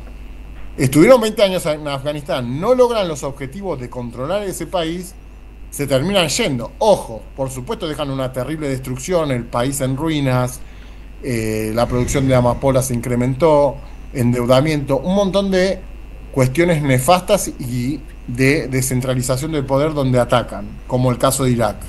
Pero, como ellos atacan también los israelíes otros países, la defensa es como también hoy estábamos hablando con unos amigos, la defensa de Rusia por los soviéticos. Los alemanes atacan Rusia, pero los rusos, aunque murieron 26 o 27 millones en la Segunda Guerra, que se cumplen ahora este año 80 años del final, van a resistir porque están en su territorio. Los palestinos, con los túneles, con el hambre que están sufriendo y con lo terrible que están sufriendo, que es inimaginable casi, en términos humanos, ellos están en su territorio y ellos no fueron a atacar Tel Aviv. Irán no atacó Washington, no hay submarinos nucleares de Irán o de Rusia en las costas de Estados Unidos o en Canadá o en México. Y en cambio sí hay submarinos nucleares en Australia de Estados Unidos, rodeando o en las cercanías de China, de Rusia y de Irán. Entonces, la potencia agresora es Estados Unidos e Israel y sus aliados, es decir, la OTAN. Lo que está cambiando y lo que puede cambiar es que esos pueblos, me parece, ya no creen que Estados Unidos sea la superpotencia que fue, y eso lo que puede hacer es que terminen por seguirse defendiendo. Es decir, Irán, por supuesto, no es una superpotencia militar en ciertos términos, ahora acaba de conseguir aviones por parte de China, y sí lo es Israel, porque Israel es una superdefensa aérea que tiene provista por Estados Unidos, con aviones F-16, F-35 de la mayor tecnología, que solo con andar gastan millones de dólares en combustible. Entonces, ¿hay una diferencia? Sí. Una de las cuestiones es que Irán, Corea del Norte, Rusia y China tienen misiles balísticos hipersónicos, que también lo tiene Yemen, que a uno se llama el Palestina 2 y otro llama Fatah, que no son casuales esos nombres. Lo que hace Yemen de bloquear barcos anglosajones, es decir, Reino Unido, Israel, Estados Unidos, y ahora hoy leía que si Turquía le vende petróleo a Israel, ellos van a bloquear también barcos turcos y barcos de Arabia Saudita, del barco que sea que alimente a Israel. Y esto tiene que ver con la pregunta inicial, el boicot. ¿Cómo se boicotea? Bueno, lo que hizo Colombia con Petro, además de la reunión que muy bien mencionaba Telma, es no venderle más carbón a Israel. Esa es la forma en que el mundo puede ayudar. ¿Cómo puede hacer Arabia Saudita o quien le provea de petróleo a Israel para que mate palestinos? Bueno, no venderle petróleo. España, no venderle armas. El mayor proveedor de armas es Estados Unidos, en segundo lugar Alemania. Alemania, que también está involucrado en esto, de diferente manera, si no le vende armas, Israel no tiene cómo matar más palestinos, o sirios o libaneses. Bueno, Martín, la verdad que muy interesante, y este análisis que estás haciendo creo que nos da un buen panorama de lo que es tu libro Geopolítica del genocidio en Gaza, ¿no? Así que realmente va a ser muy interesante poder leer ese libro y poder seguir ahondando en estos temas que ocupan un lugar centralísimo hoy en el escenario internacional. Martín, te agradecemos muchísimo por esta entrevista. Seguramente te vamos a estar llamando en otro momento para seguir hablando de estos temas. Así que muchísimas gracias por haberte conectado con Diálogo Internacional. Muchísimas gracias a ustedes, un gran abrazo a los cuatro, a la producción también, y la próxima vez sí estaré ahí para así también les llevo un libro a ustedes. Te esperamos acá en el estudio seguramente. Y para los oyentes también, para los oyentes. Y otro para poder sortear también. Uno para sortear, bueno, ya que está llevamos todos. Así es, así es. Muchísimas gracias. Muchas gracias, Martín. Muchas gracias, Martín. Hablábamos con Martín Martinelli, historiador, doctor en Ciencias Sociales por la Universidad Nacional de Luján, donde es docente, fue coordinador del Grupo Palestina de América Latina de Claxo, y es autor del libro Geopolítica del genocidio en Gaza, del cual, todo lo que nos estuvo charlando con nosotros aquí nos da una idea de lo interesante que es este libro, que va a ser presentado el sábado 2 de agosto a las 18 horas en Chacabuco 110, Ciudad de Buenos Aires. Ahora vamos a una tanda y seguimos con Diálogo Internacional. Diálogo Internacional. Atilio Borón y un gran equipo analizan la cuestión latinoamericana en primera persona. Diálogo Internacional. Los sábados a las 18 en AM530. Somos Radio. Deja tu mensaje en nuestra línea de oyentes de WhatsApp. 11 3200 0530. Somos Radio. AM530. El destino de tus vacaciones está en Turismo Cabal. Viví los momentos que querés, con viajes armados a tu medida, con las mejores ofertas y los paquetes que buscas, con más de 35 años de experiencia. Entra en www.turismocabal.com.ar y encontrá las vacaciones que necesitas. Turismo Cabal. Seguridad en viajes. Destinada a la cartera de consumo. Más información en www.turismocabal.tour.ar. Tronador, agua mineral, botellones y dispensers para el hogar y la oficina. Hacé tu pedido al 4201-2627 o mandanos un mail a info@aguatronador.com.ar. Tronador, agua de mesa envasada. 12 de octubre 632 en Avellaneda. Los domingos se renuevan en AM530. El cohete a la luna radio extiende su travesía. De 9 a 13, Horacio Berrisky, Luciana Bertoya y Marcelo Figueras te acompañan en su descenso tripulado sobre la realidad. A partir de las 13, el fuego de las madres arde. Con Demetrio Iramain y Daniel Ballester en La Plaza y la Palabra. A las 14, Juan Carlos Junio, Ernesto Corbat, Mariana Anzorena, Daniela Alvarenga y Silvia Porritelli hacen Desde la Gente, el programa del Instituto Movilizador de Fondos Cooperativos. Viví los domingos en AM530. Construimos comunidad. Buscamos la verdad siempre. Eve de Bonafini, ejemplo de lucha. siempre acá, dándole calor al corazón. Costó mucho mantener la radio, muchísimo, ¿no? Hubo muchos tiempos de mala onda, de pandemia, de que me la querían quitar, de todo, bueno, pero a capa y espada la defendimos y mira, ahora está ocupando un lugar importante porque ha mejorado muchísimo la radio. AM530. Somos radio. Somos EVE. RCT, Club Vacacional, Spa y Playa en Chapalmalal. Es tiempo de compartir. Compartir el relax, el disfrute, los deportes, exquisita gastronomía y el descanso. Departamentos, spa y playa entre el campo y el mar. Es tiempo de compartir la vida. RCT, Club Vacacional y Spa. Reservas @rct.coop. 54 911 4097 3030. Web rct.coop. Diálogo Internacional, hasta las 20 en AM530. Somos Radio.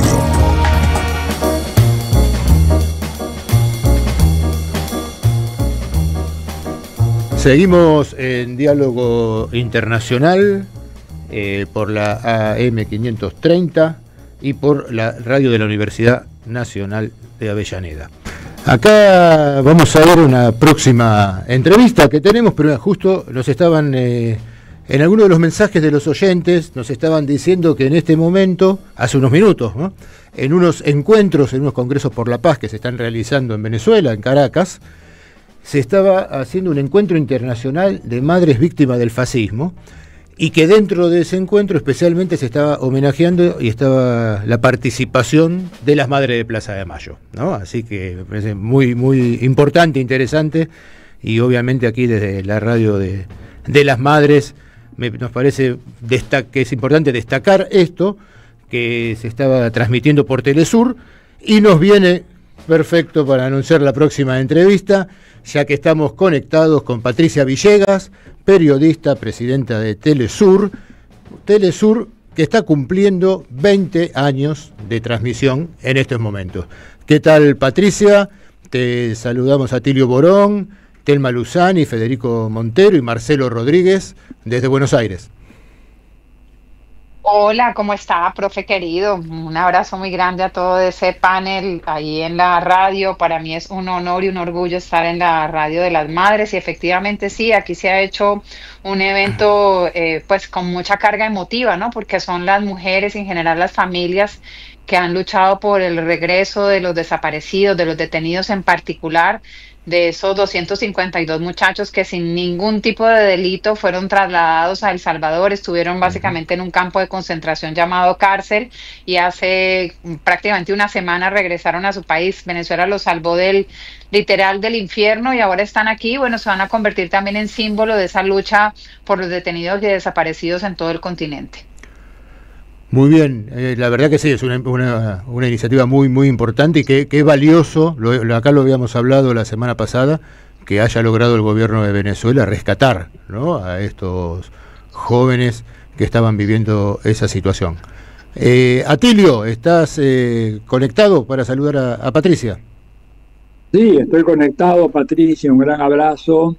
Queríamos conversar contigo, que nos cuentes un poco tu balance de estos 20 años de Telesur, que ha significado realmente una revolución informativa, no solamente para América Latina. Así que queríamos darte esta felicitación en nombre de todo el grupo, los 4 que estamos ahora conectados, más Paula Klachko, que está llegando a Buenos Aires, pero probablemente en horas de la noche.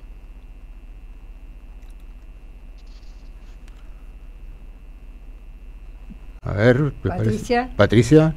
No sé si sí, escuché, pero muy lejos al profe, así que si me pueden comentar un poco lo que dijo, como para también ampliarlo y continuar el diálogo. Ahí, Atilio, te estaba preguntando qué balance haces de estos 20 años de Telesur y de la importancia que tuvo frente a una hegemonía que tienen los medios concentrados, que generalmente están siempre en contra de los gobiernos progresistas, de izquierda, que buscan un cambio y defender la soberanía de nuestros países, y la importancia que ha tenido en estos 20 años Telesur en ese sentido.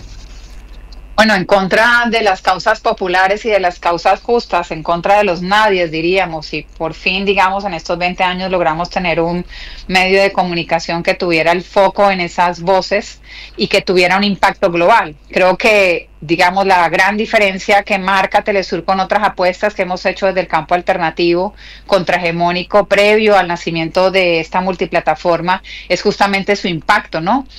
Telesur siempre se pensó en grande, siempre se pensó en disputar realmente el relato con estos grandes medios de comunicación que estaban diseñados para hablar de nuestra región sin estar en nuestra región, para contar nuestras historias sin realmente estar metidos dentro de esas historias. Es muy, digamos, fácil recordar que, y todavía sigue pasando, que para hablar de Caracas tienen corresponsales en Washington, o sea, en Miami, ¿no? Que la visión de nuestra región pasa por las capitales europeas, por las capitales, digamos, de la América del Norte, pero no están en nuestra región. Entonces, bueno, Telesur dispone de una cantidad de equipos en todo el continente, fuera de nuestro continente. Hoy, digamos que es la voz del sur global, o intenta ser cada vez más la voz del sur global, con un impacto que no había logrado antes ningún otro medio de comunicación desde nuestro campo, ¿no? Por supuesto que hay antecedentes supremamente valiosos como Prensa Latina, fundada por el propio Fidel al inicio de la Revolución Cubana, toda la batalla de ideas en los 90 también impulsada por el propio comandante Fidel Castro, pero en el caso de Telesur, que cumple esta semana 20 años, ese es uno de sus sellos, haber logrado tener la visión desde los pueblos del sur, desde su historia, desde qué lugar se pone la cámara, qué es lo que estamos contando, quiénes son los protagonistas de esas historias, pero que pueda llegar a la mayor cantidad de gente, a la mayor cantidad de territorios. Yo tengo una anécdota, Patricia Telma te saluda. Kira, cuando estábamos haciendo el programa Visión 7 Internacional en Canal 7 y fue la invasión a Libia, siempre recuerdo la diferencia entre el corresponsal de Telesur, las cosas que contaban y las mentiras que recibíamos por parte de las otras agencias de la anglósfera. Y realmente después el valor que tenía para nosotros, no solo porque fuera Telesur y porque tuviera la misma perspectiva de visión, sino porque hablaba desde otro lugar, no desde el lugar del imperialismo. Entonces quiero rescatar eso, ¿no? Cómo esta visión de Telesur nos permite a todos, sobre todo a la región, poder hacer periodismo serio, con información fidedigna y que en todo caso se puede confrontar con las otras agencias, por supuesto. Y otra pregunta, de paso, ese comentario y una pregunta. Este año también se cumplen 20 años, en noviembre, del No al ALCA. Entonces, prácticamente fue Telesur como una anticipación. Una de las primeras y grandes coberturas fueron entonces el No al ALCA. Hola, Telma. Sí, bueno, también este aniversario nos convoca a todos los que de una u otra forma hemos estado conectados con Telesur, y tú lo has hecho no solamente con ese programa que en aquel momento transmitíamos de la televisión pública argentina, sino también en otros momentos con tus análisis, así que muchas gracias. Bueno, Libia es como... me decía el otro día el presidente Maduro que nos permitió entrevistarlo a propósito del aniversario del canal, que el comandante Chávez decía que uno nacía varias veces. Telesur ha nacido varias veces en estos 20 años. Una, su nacimiento formal, aquel 24 de julio del año 2005. Otra que para mí es emblemática es el nacimiento en la cobertura del golpe de Estado de Honduras al presidente Manuel Zelaya. Hoy sería otra la historia. Yo estoy, mira, convencida que si abriéramos un libro de historia hondureño, libro de texto de los que se imparten en los colegios, podría decir fácilmente sucesión presidencial y no golpe de Estado. Y creo que se diga golpe de Estado se debe en buena medida a nuestra transmisión, a nuestra cobertura y a nuestra permanencia durante meses y meses en ese país, incluso en los años posteriores de la dictadura y ahora, digamos, con el retorno de la democracia. Honduras va nuevamente a elecciones este año, hay que estar muy pendientes. Ese es uno de los nacimientos de Telesur. Y otro es Libia, sin duda. O sea, era tan extraordinariamente distinta la realidad a lo que nos llegaba por las agencias que nosotros mismos dudábamos de lo que nuestro equipo estaba viendo. Yo recuerdo que cuando se bajó el primer equipo, yo les decía, un camarógrafo que es también fundador de Telesur, se llama Jesús Romero, y yo le decía, gordito, pero súbeme la señal desde otra esquina de la plaza, dale la vuelta a la plaza, muéstrame todas las esquinas de la plaza, porque supuestamente era la Plaza Verde de Trípoli, que había sido bombardeada por el, comillas, régimen de Gaddafi, y había matado no sé cuánta gente, pero de eso no recibíamos sino unas imágenes rojas, difusas, etcétera. Y lo que nuestro equipo encontraba era niños jugando fútbol en plena Plaza Verde. Y decía, no puede ser tan contrastante. Bueno, luego los propios documentos del Parlamento británico daban a conocer, pero pues por supuesto muchos años después, un país completamente desmembrado, caotizado, saqueado. Recordemos que todo el dinero que Gaddafi tenía en Europa y desapareció, fue robado. Y la historia terminó dándole la razón a las imágenes de Telesur, pero habría que tener valentía, ¿no? Para sacar esas imágenes en vivo e en directo. Debían ser incontrovertibles, o sea, teníamos que tener capacidad de salir en vivo, y a eso también marca una diferencia, digamos, de la apuesta de Telesur a otras apuestas desde el campo alternativo, y es tener una capacidad técnica y estética que realmente dispute el sentido con los otros grandes medios. Y bueno, teníamos ahí nuestro equipo mostrando a niños jugando fútbol. Esas imágenes son emblemáticas, y luego nos quedamos allí por más de 6 meses. Nos tocó todo el tema de la llegada de la OTAN y de lo que en ese momento llamaba la prensa occidental, entre comillas, rebeldes, a la ciudad de Trípoli, y el posterior asesinato de Gaddafi. Toda esa historia la narró Telesur, y te digo que además es muy simbólica porque de alguna manera como que parecía que había territorios vedados para los periodistas del sur, ¿no? Y la gente de las agencias de noticias le decía a nuestro equipo, ¿ustedes qué hacen aquí? ¿No? Como que esta historia no es para ustedes, ustedes no tendrían por qué estarla contando. Ese es otro momento del nacimiento de Telesur, y quisiera decir otro que no tiene nada que ver con cuestiones, digamos, de guerras, de invasiones o de golpes, pero que fue absolutamente hermoso y trascendente en estos 20 años, y es el trabajo con Maradona y Víctor Hugo Morales. Por supuesto. Ay, sí, excelente. Ese es otro super nacimiento. Vos sabés, Patricia. Fue maravilloso. ¿Cómo estás, Patricia? Federico Montero te saluda. Vos sabés que te iba a mencionar sobre el comentario que hacía sobre lo de Honduras, que realmente fue determinante para los que no estamos ahí en contacto con la realidad, y sobre todo también el rol de los corresponsales de Telesur en varios de los países. Antes de ir a lo de Maradona, que para mí, desde el corazoncito argentino, ha sido uno de los puntos más altos claramente de Telesur, pero el rol de los corresponsales de Telesur en varios de nuestros países ha sido determinante. En el caso de Honduras, el corresponsal era Gerardo Torres Zelaya, que luego hoy ocupa un rol muy importante en el gobierno, como vicecanciller. Y en Argentina, la compañía Carolina Silvestre, que es la corresponsal de Telesur en la Argentina, fue clave no solamente para la comprensión de los fenómenos internacionales, sino durante el apagón mediático que acompaña a los gobiernos liberales, por ejemplo en el caso del gobierno de Macri y ahora en el caso de Milei. Telesur es un elemento central para los propios argentinos, sí, que visibilizan las protestas y la resistencia, y que no se ve expresada en otros medios. Entonces, destacar también, antes de entrar en lo de Maradona y Víctor Hugo, que claramente el programa de Zurda creo que va a quedar en los hechos, en el corazón de toda América Latina, destacar también la importancia de los corresponsales de Telesur, Patricia. Bueno, sí, yo creo que Telesur ha tenido como un ojo muy asertivo en los profesionales que han estado en el canal, sobre todo nuestros corresponsales en momentos de altísima tensión, han sido muy valientes. Nosotros tuvimos que salir varias veces con nuestros equipos de Honduras hacia Nicaragua, escoltados porque las fuerzas de seguridad hondureñas los perseguían. Nosotros hemos tenido periodistas heridos en Siria, y aquí mismo en Venezuela, en las denominadas guarimbas, que eran mostradas como masivas manifestaciones y protestas pacíficas hacia el gobierno venezolano liderado por el presidente Maduro, pero en esas manifestaciones, comillas, pacíficas, una de nuestras corresponsales salió herida.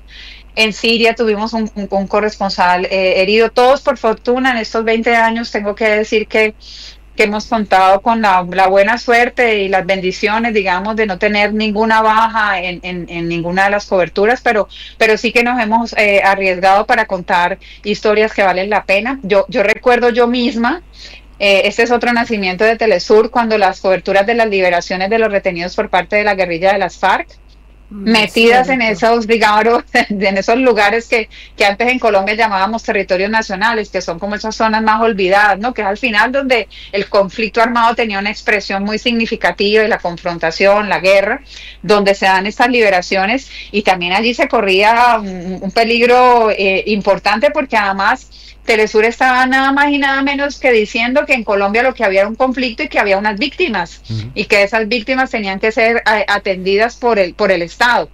Y eso ya era muy subversivo para ese Estado derechizado y militarizado como el Estado colombiano en ese momento. Y como eso, pues podría contar muchas anécdotas, pero creo que sí, que una de las cosas extraordinarias que ha logrado hacer Telesur es juntar un montón de gente muy profesional, muy capaz y con una visión alternativa también de la comunicación.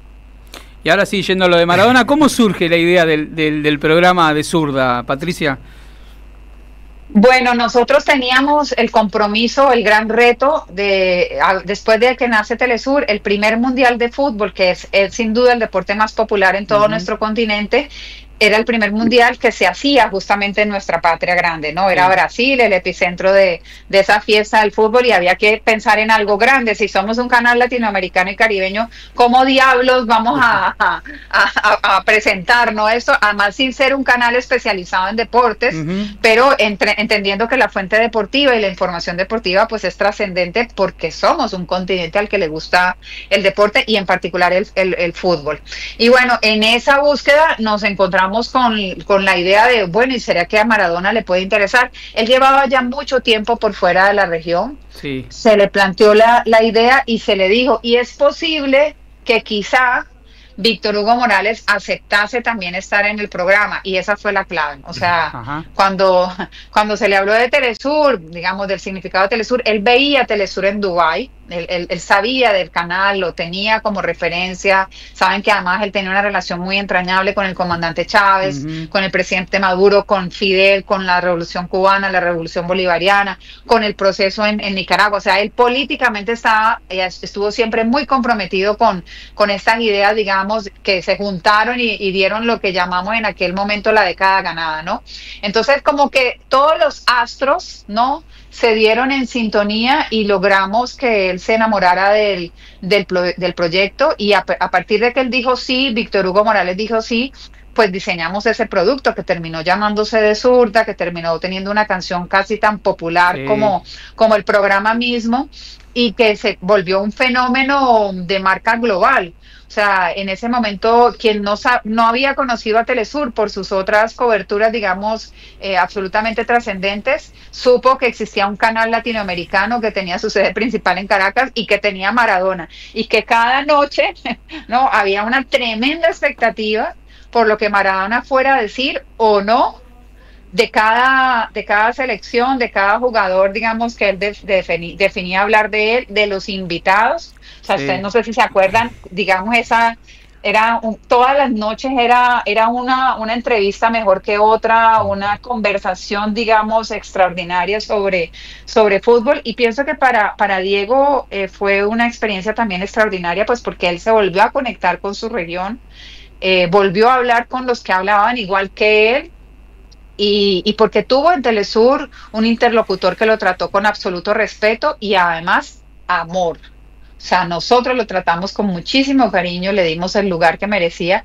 y esa fue una Copa del Mundo muy dura también para él, porque fue la Copa de la confrontación con la FIFA. Así es. En la cual la FIFA no lo dejaba ni siquiera entrar a los estadios, ni siquiera pagando las boletas. O sea, era una persecución tremenda contra uno de los más grandes o si no el más grande del fútbol global. Pero bueno, fue extraordinario. Sí, yo estoy de acuerdo. Yo estoy de acuerdo, pero trato siempre de moderarme para que no digan, ay, no, qué enamoramiento tan absurdo. Pero sí, fue un enamoramiento con Telesur, con nuestro equipo. Bueno, y después de ahí nunca más nos soltamos la mano hasta el día en que se nos fue físicamente, pero estuvimos juntos y trabajamos. Y te digo, muchísima gente me decía, no lo hagas, te va a quedar mal, no va a salir adelante el programa. Eso es un riesgo enorme y sin embargo yo me metí por ese tubo y aquí no me ataca nadie. Hay que destacar eso también, ¿no? El profesionalismo del propio Maradona en llevar adelante el programa, porque se desempeñaba con un Víctor Hugo que bueno, ¿no? Bueno, al lado de es fácil con Víctor Hugo, pero Maradona se tomó muy en serio su rol, Maradona, hay que decirlo, hizo muy bien su trabajo. Absolutamente. Mira, Víctor Hugo, ahora publicamos un libro y creamos una editorial a propósito de los 20 años del canal. Se llama El Ojo de América, el libro, y recoge, digamos, también como las más emblemáticas coberturas. Y uno de los textos de ese libro lo escribe Víctor Hugo Morales, ¿no? Y en otros momentos que ha dado entrevistas sobre la experiencia de Zurda y luego, digamos, el otro programa que hicimos con Diego, que fue La Mano del 10 en Rusia. Él decía que de las cosas que más le habían, digamos, atrapado era darse cuenta que Maradona estaba tan alejado del divismo, ¿no? Que podía hacerlo, tenía todo porque y además nos hubiéramos aguantado todos que fuera un divo.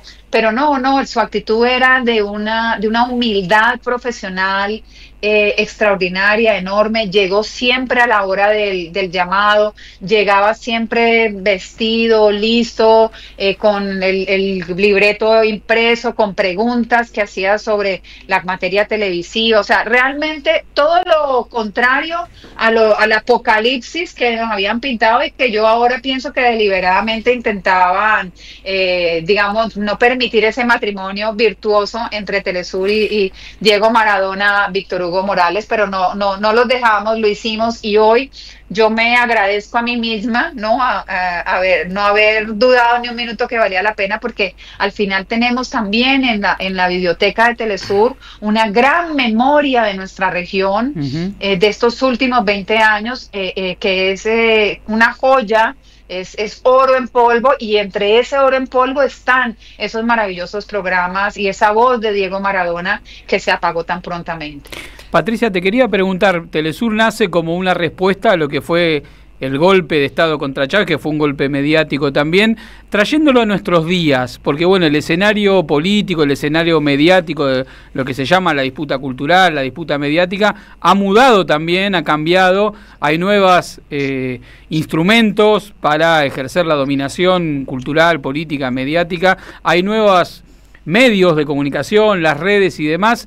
¿Cómo ves un poco el cambio en el escenario por la disputa por la información mediática, cultural, a 20 años de haber fundado Telesur? ¿Cuáles son los desafíos que vos ves desde el campo de la comunicación en esta etapa y qué rol puede jugar Telesur en esa nueva situación?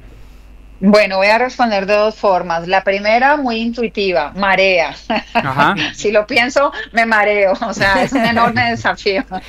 Ahora, la parte seria de eso, la respuesta de la presidenta, ¿no? Bueno, el escenario es muchísimo más complejo. Hace unos años, creo que cuando el canal cumplió 15 años, el presidente de Cuba decía: Telesur nació con el viento a favor, pero ahora tiene el viento en contra y es más necesario que nunca. Y yo retomaría eso. O sea, hemos logrado en estos 20 años construir una marca, un lugar, una forma de hacer, una mirada. Quienes nos adversan, quienes nos critican, igual nos ven. O sea, estamos allí. Es imposible, digamos, no buscar nuestra perspectiva o no tomar a Telesur en determinados momentos de la historia, porque es el único que está contando lo que está sucediendo con una capacidad de distribución global. En muchos casos ha sido así a lo largo de estos 20 años. ¿Qué tenemos que hacer? Ser mucho más eficientes en la producción de contenidos para estas nuevas plataformas. Tenemos que volvernos los más expertos en los algoritmos, en el uso de la inteligencia artificial, pero al mismo tiempo no perder los principios y los valores que rigen nuestro trabajo. O sea, si nosotros de alguna manera, por la búsqueda de los likes, de las cifras, de las viralizaciones, dejamos de contar las historias que debemos contar, vamos a volvernos más de lo mismo. Y es algo que yo veo mucho hoy en el campo contrahegemónico. hegemónico, una ventana abierta para sumar clics, para sumar likes, porque bueno, la gente tiene que sobrevivir de alguna manera y busca monetizaciones, pero eso hace que terminemos ofertando y terminemos cayendo en la fragmentación, en la banalización, en la falta de contexto, en el abandonar temas y contenidos que necesariamente que tenemos que tocar. Digamos, una de las claves de Telesur no solamente ha sido contar lo que está pasando, sino por qué está pasando. O sea, y ese por qué es una línea de producción de contenidos tan importante como el qué está sucediendo. Entonces yo te diría que cada vez ser más expertos en estos nuevos desafíos, tenemos que formarnos, tenemos que tener humildad. Yo te diría como con una imagen, ¿no? O sea, uno podría vivir de todos los premios, los reconocimientos, las palabras de elogio por lo que ha hecho estos 20 años, pero eso hay que bajarlo de la pared, meterlo a un baúl, guardarlo y volver a empezar. Porque el desafío es tal que es de volver a empezar. Claro, tienes un morral cargado de experiencia, tienes un equipo constituido, pero ese equipo tiene que renovarse, estudiar, conseguir distintas otras tecnologías. Nosotros tenemos que producir, particularmente Telesur produce en español y en inglés. Ustedes no ven nuestro canal en inglés, pues por obvias razones, pero hay otro Telesur exactamente, digamos, con la misma estética, los mismos principios, que ya hace contenidos en inglés desde hace varios años, ¿ok? Y que se distribuye en el Caribe Oriental y en África. Lo puedes ver en internet, por supuesto, pero su agenda y su énfasis está para el Caribe Oriental. Nosotros producimos ya también contenidos en portugués, tenemos la meta de crear una sala de redacción digital en Brasil en lo que queda del año. O sea, hay que seguir produciendo en más idiomas, conectarnos con contenidos georreferenciados, o sea, casi que un Telesur para México, un Telesur para Centroamérica, un Telesur para los países andinos, un Telesur para el Cono Sur, por supuesto con temas comunes, pero georreferenciados, porque bueno, cada vez los públicos son más segmentados. Entonces, bueno, para resumirte, porque he hecho tenemos un camino, tenemos una lectura de estos desafíos y estamos ejecutando una cantidad de proyectos y acciones que le permitan a Telesur seguir el ritmo de los tiempos, sin perder nunca su esencia. Bueno, felicitaciones, la verdad es que no nos queda otra palabra. Sí, hay esperanza. Admiración. La verdad que sí, muchísimas gracias. Telesur es una fuente fundamental, ¿no? Para todos los que seguimos la política internacional y queremos saber lo que pasa en América Latina y en el mundo, ¿no? Con una mirada que, como bien se decía en el reportaje, no tienen obviamente los medios hegemónicos. Así que, Patricia, te agradecemos muchísimo por esta entrevista, te felicitamos nuevamente por estos 20 años de Telesur y vamos por 20 más y más todavía, seguramente. Y con viento a favor, con viento a favor, con todos los vientos, ojalá que con viento a favor.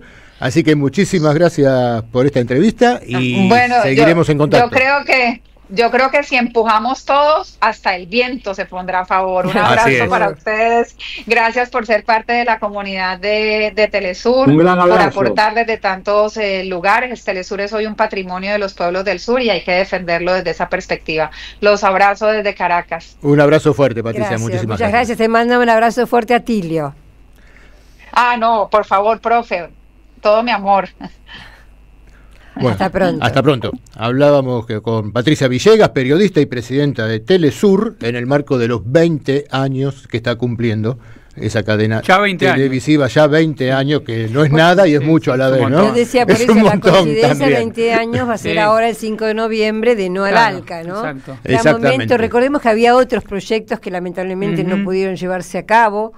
Eran fantásticos. El oleoducto, ¿se acuerdan ustedes? El oleoducto que había propuesto el presidente Chávez desde Venezuela hasta la faja de Orinoco hasta la Patagonia. El Banco del Sur. El Banco del Sur, exactamente, que ha sido fantástico. Sí. Y bueno, será cuestión de seguir insistiendo. Así es, y que no nos convenzan de que los diagnósticos a los que los movimientos populares arribaron en la disputa contra el poder sobre cuál es la agenda que atacar, no nos convenzan de que hay que cambiarla. Exacto. Porque la disputa con la concentración mediática es estructural de los procesos populares. Total. Por momentos nosotros estamos en el día a día tan bombardeados de temas que nos pueden hacer creer que es algo que ya pasó, que esa agenda ya no que corre, fue una disputa cuando... innecesaria, que para qué hablar, por qué se pelean con un diario. Bueno, creo que la experiencia de persistir en el diagnóstico y tener una política adecuada hacia eso es parte de la enseñanza del sostenimiento de Telesur. Así es todo un ejemplo.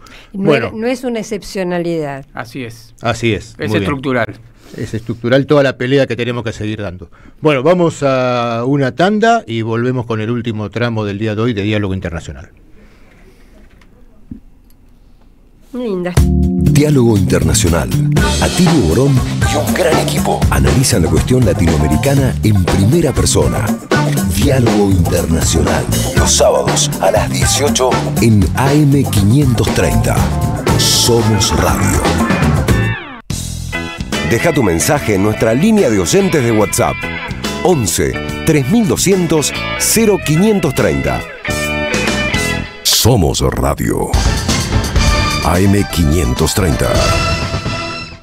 El destino de tus vacaciones está en Turismo Cabal. Viví los momentos que querés, con viajes armados a tu medida, con las mejores ofertas y los paquetes que buscas, con más de 35 años de experiencia. Entra en www.turismocabal.com.ar y encontrá las vacaciones que necesitas. Turismo Cabal. Seguridad en viajes. Destinada a la cartera de consumo. Más información en www.turismocabal.tour.ar. Tronador, agua mineral, botellones y dispenser para el hogar y la oficina. Hacé tu pedido al 4201-2627 o mandanos un mail a info@aguatronador.com.ar. Tronador, agua de mesa envasada. 12 de octubre 632 en Avellaneda. Los domingos se renuevan en AM530. El cohete a la luna radio extiende su travesía. De 9 a 13, Horacio Berrisky, Luciana Bertoya y Marcelo Figueras te acompañan en su descenso tripulado sobre la realidad. A partir de las 13, el fuego de las madres arde.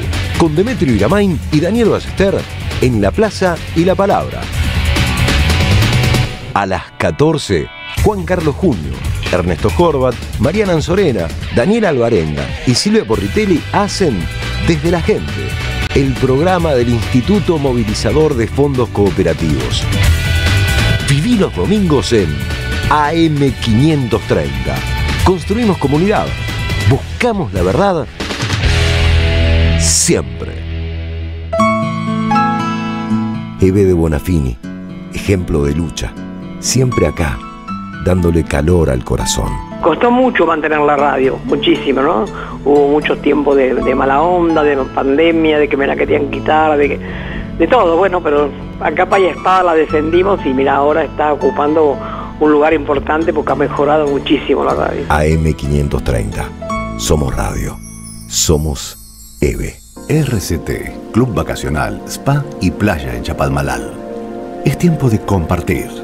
Compartir el relax, el disfrute, los deportes, exquisita gastronomía y el descanso. Departamentos, spa y playa entre el campo y el mar. Es tiempo de compartir la vida. RCT, Club Vacacional y Spa. Reservas @rct.coop.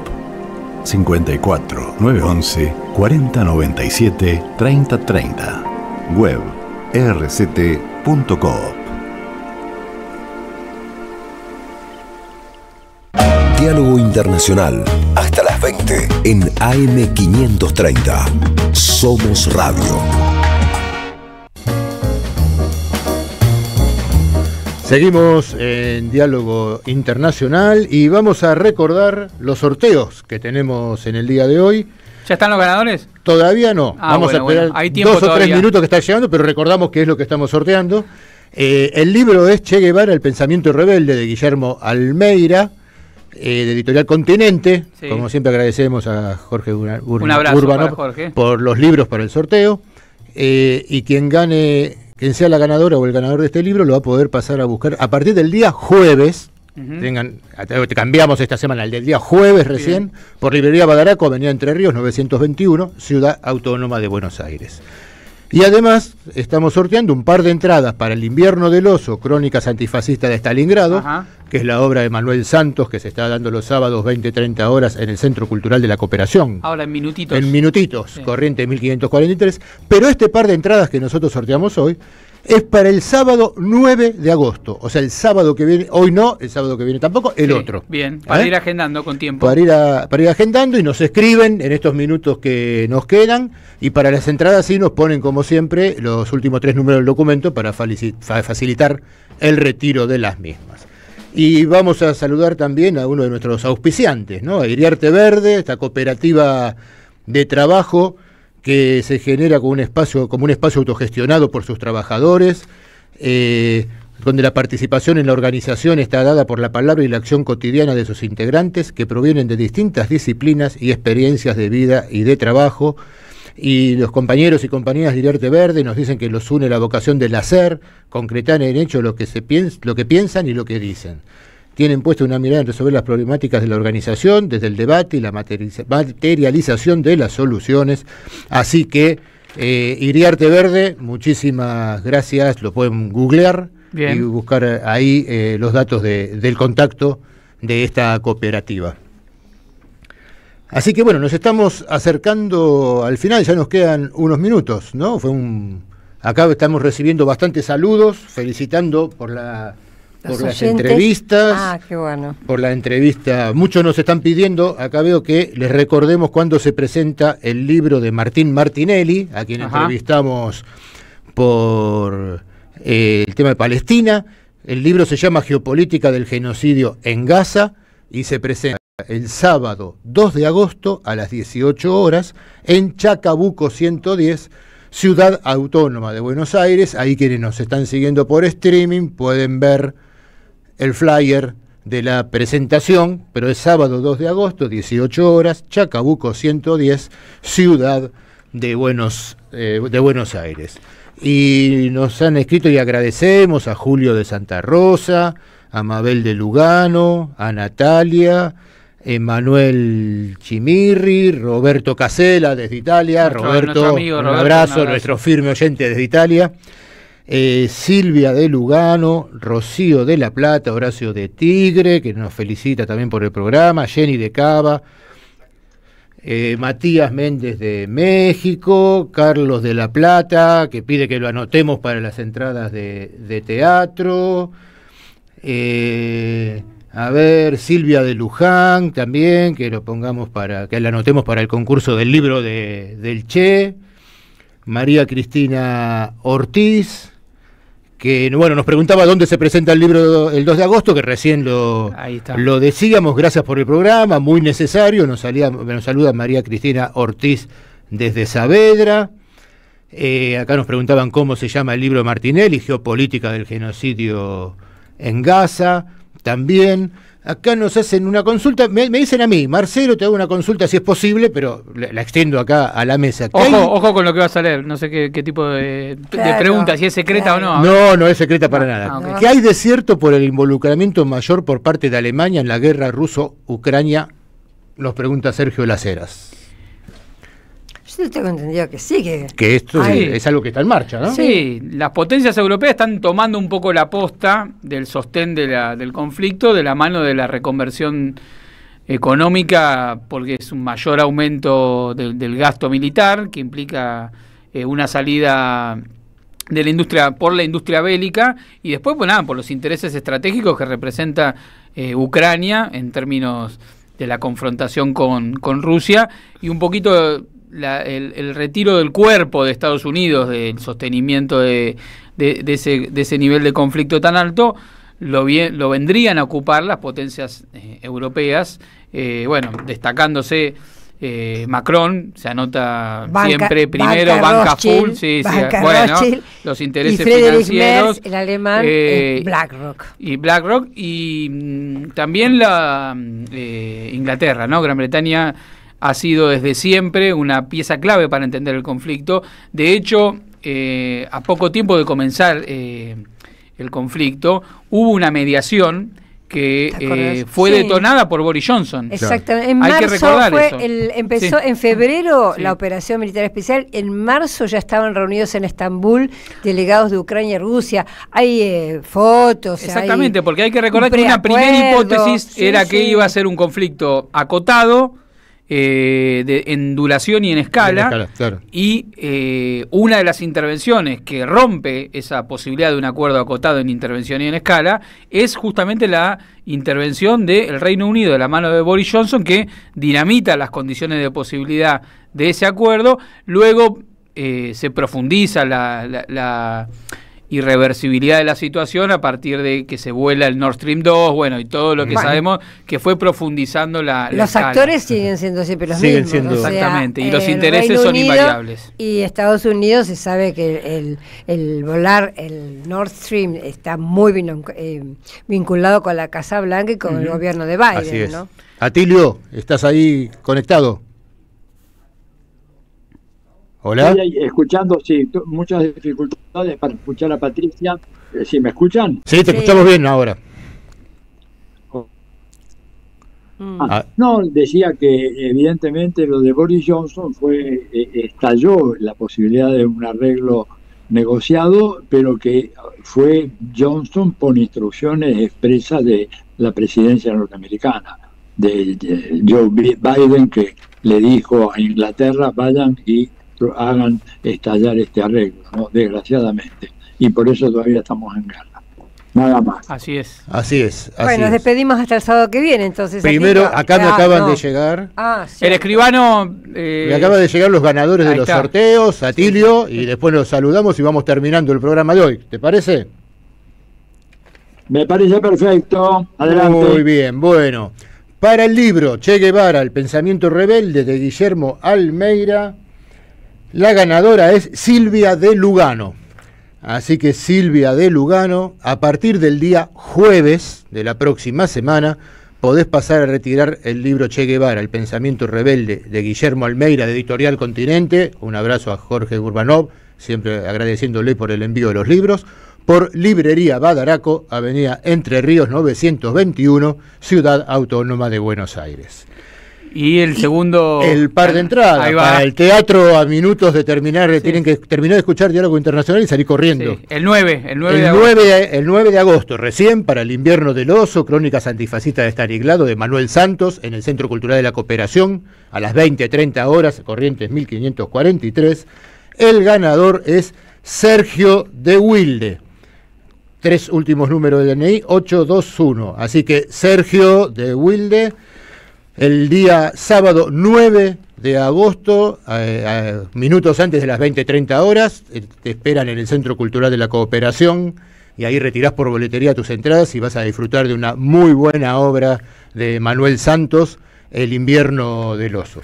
Bueno, le mandamos un saludo a Pablo Vilas, que está escuchando atentamente el programa, en particular la entrevista con Patricia Villegas, así que... Un abrazo a Pablo, que hace poco en mi viaje a Honduras estuvimos. Así está, ahí, me estaba operando por WhatsApp Pablo Vilas, así que le mandamos un abrazo grande. Bueno, y hasta el sábado que viene, entonces. Hasta el sábado que viene, Atilio, un abrazo, nos vemos el próximo sábado. Hasta el sábado, un abrazo. Nos vemos. Bueno, nos vemos el próximo sábado, y ahora quédense en la Radio de las Madres, que ya viene El tango será popular o no será, con Sebastián de Matei. Hasta el próximo sábado en Diálogo Internacional. AM 530. Somos Radio. Tronador, agua mineral, botellones y dispensers para el hogar y la oficina. Hacé tu pedido al 4201-2627 o mandanos un mail a info@aguatronador.com.ar. Tronador, agua de mesa envasada. 12 de octubre 632 en Avellaneda. El sabor que te acompaña